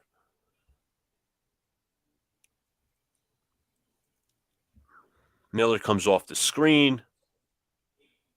With his left hand, sometimes he doesn't finish as good. He doesn't have that real touch there. So you're going to see a lot of wild layups when he goes to his left. Miller once again, coming off the PNR action, just kind of throws it up there and hopes for a prayer. Going to his right, spins, misses on the air ball, but that is it for Brandon Miller. He's projected as a top 2 pick, duking it out with Scoot Henderson, who obviously played in the G League. But anyways, most draft analysts actually compare him to the likes of Paul George with his long frame and his ability to shoot. So, John, your first thoughts on Brandon Miller? Well, the one thing I do like is it is a shooters league in the NBA, and this kid is not afraid to shoot the basketball. And what's funny? The Paul George comparison, I see it just because of the size and the length. Remember Paul George coming in to the league? I don't think George was as good of a prospect as Miller is, but George was just a crazy athletic kid that was throwing down monster dunks in college. And then he just started developing his outside game. I think Miller has more of an outside game than George did in college. And I think the length he has is going to help him become a better defender because he does need to bulk up though. And as for I know there's some comments that I wanted to see about the character thing because anyone that doesn't know the story, it was alleged that I think there was like a gun that killed someone that was like that belonged to him or he had possession of. But if I'm not mistaken, and I have to research it, they just came out a few days ago and said it wasn't him. Okay. If I'm not mistaken. I could be wrong, and I'd have to go find that article. But I believe they said it was someone else. Right. But to add to Jacob's point, obviously the kid's really talented, as we've seen. He did not play well in the playoffs, so that's obviously a concern of his when the bright lights obviously play, or at least turn on at least. But obviously measuring him as a top 3 pick, I'm going to go to Tankathon right here and measure out the draft lottery. The third overall pick, you think of Portland and Charlotte at number 2. Now, John, would you say that Miller is a fit for Portland, especially to build around Dame, possibly? Yeah, but even as a player, like let's say they want to rebuild completely, why not? I think at his ceiling is like all-star, but I think his I'd say somewhere like fringe all-star. I could see him being like a solid starter. Right. Like I don't think he's ever going to become a superstar. Right, of course. And obviously, like the Blazers projected lineup, as I'm reading this was obviously last year, was Simons and Lillard in the backcourt. They also have Shiden Sharp, who they drafted last year, very raw prospect, but he played very well, has great athleticism and raw, and the just the raw intangibles. Jeremy Grant's a free agent. So I definitely could see Brandon Miller fitting because he is a shooter. It would fit well with Dame and Anthony Simons. It's just like how much ball would he get? But as for the Hornets, I was just speaking to. Um, Gordon Hayward is their small forward, so I'm not sure he would fit there. He's also a shooting guard, but Oubre is a free agent. So Hornets had a really bad year last year, but I could see them possibly being a destination. Houston, I don't think so, and I doubt that Miller's going to be picked number 1 overall. Is obviously Wembanyama. Yeah, no. Miller brought Miles Dunn. Yeah. Go ahead. Read the comment because I really thought I read that he wasn't involved or something. Maybe I got it wrong. Darius Miles got convicted in the murder. But what Jacob's saying is he brought the murderer's gun. Oh. No. I understand what Jacob's saying, but I thought I read something where they said he wasn't involved at all. Right. I'll obviously do my research on that. Maybe that was like something that was hanging over him over the time. Mm-hmm. So that's true. That's tough. That's tough. He was denied as recently. Darius Miles was denied bond in his his murder case, the arraignment. But that's the story on Brandon Miller. It was a lot of questions whether he'd be drafted or not, but I think he's going to still be drafted, obviously, since he was cleared. But that is my prospect for the week. I don't think we'll go into the. I don't think we really have to go into the NBA Finals unless you want to, John. But I mean, we kind of covered it yesterday. Yeah. And we also have Game 3 on Wednesday, correct? Yes, sir. It's Wednesday. Yeah, it's so stupid. Fucking 3-day. Whatever. I'm not gonna get. They're traveling, John. I understand they're traveling, but come on, man. Come on. No, I did not see the former football player. Maybe Travis Rudolph, if you're talking about that guy. Not me. I wouldn't know. That was years ago. Actually, I think it's starting up now. I don't know. But I'm just going to go through some of the starred comments. How do you guys feel about the 76ers hiring Nick Nurse? Very good hire. But the question is, Nurse plays his guys a lot of minutes, just like Tom Thibodeau. But how will that hold over Joel Embiid? And does he convince James Harden to come back to Philly? Although I don't think he comes back. I really don't like the hire, if I'm being honest. Really? Because, and here's my reasoning for it. I'm not saying Nick Nurse is a good, is a bad coach, but I don't see it as an upgrade over Doc. I think it's kind of like no, not really. It's kind of a lateral move. I think Doc was I mean, they're both really good regular season coaches, obviously. Nurse has the championship, so does Doc. Well, Doc has a championship too. Well, Doc, I mean, that was he's still hanging on to that old glory, in my opinion. But the thing is with Doc, he doesn't adjust. I was saying this last week when Doc was fired, or at least they hired Nurse, but Doc asks his players to adjust. He doesn't make the adjustments, and his teams always come out mentally flat in the playoffs and 6-10 in Game 7s. That's John. If you're being honest, that's really bad playoff numbers as a coach. No, and you have to get rid of that. I am not saying that Doc has not had his downs, but if you're gonna really go.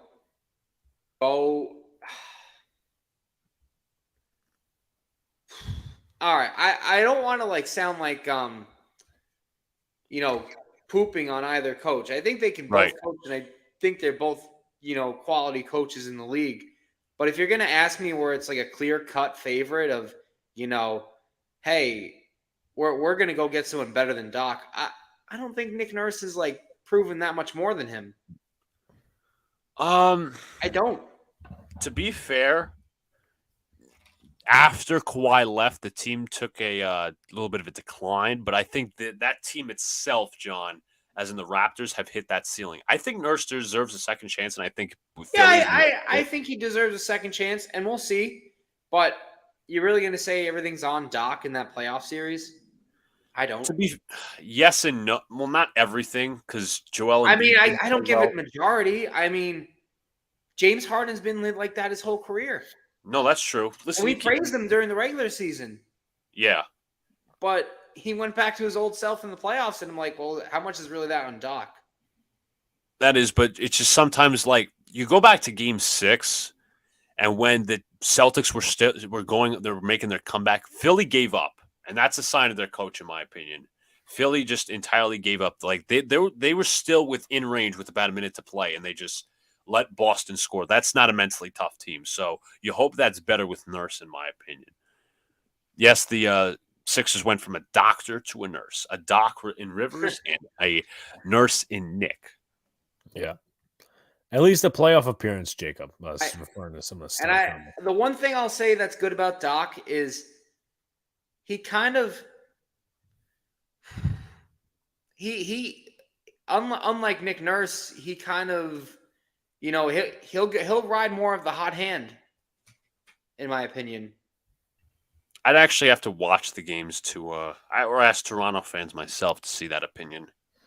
I mean, that's just what I've seen. I mean, because I remember him. What's it called? Remember when obviously he had Kawhi, and a lot of people were like, it's kind of like referring to the comment of, you know, Tibbs, you know, burning his players out, and they say that Nick Nurse does. Well, you know, if you got the hot hand, and you know, it's a less analytical thing. I understand that, but I don't know. I need to be sold on it more, but we'll see.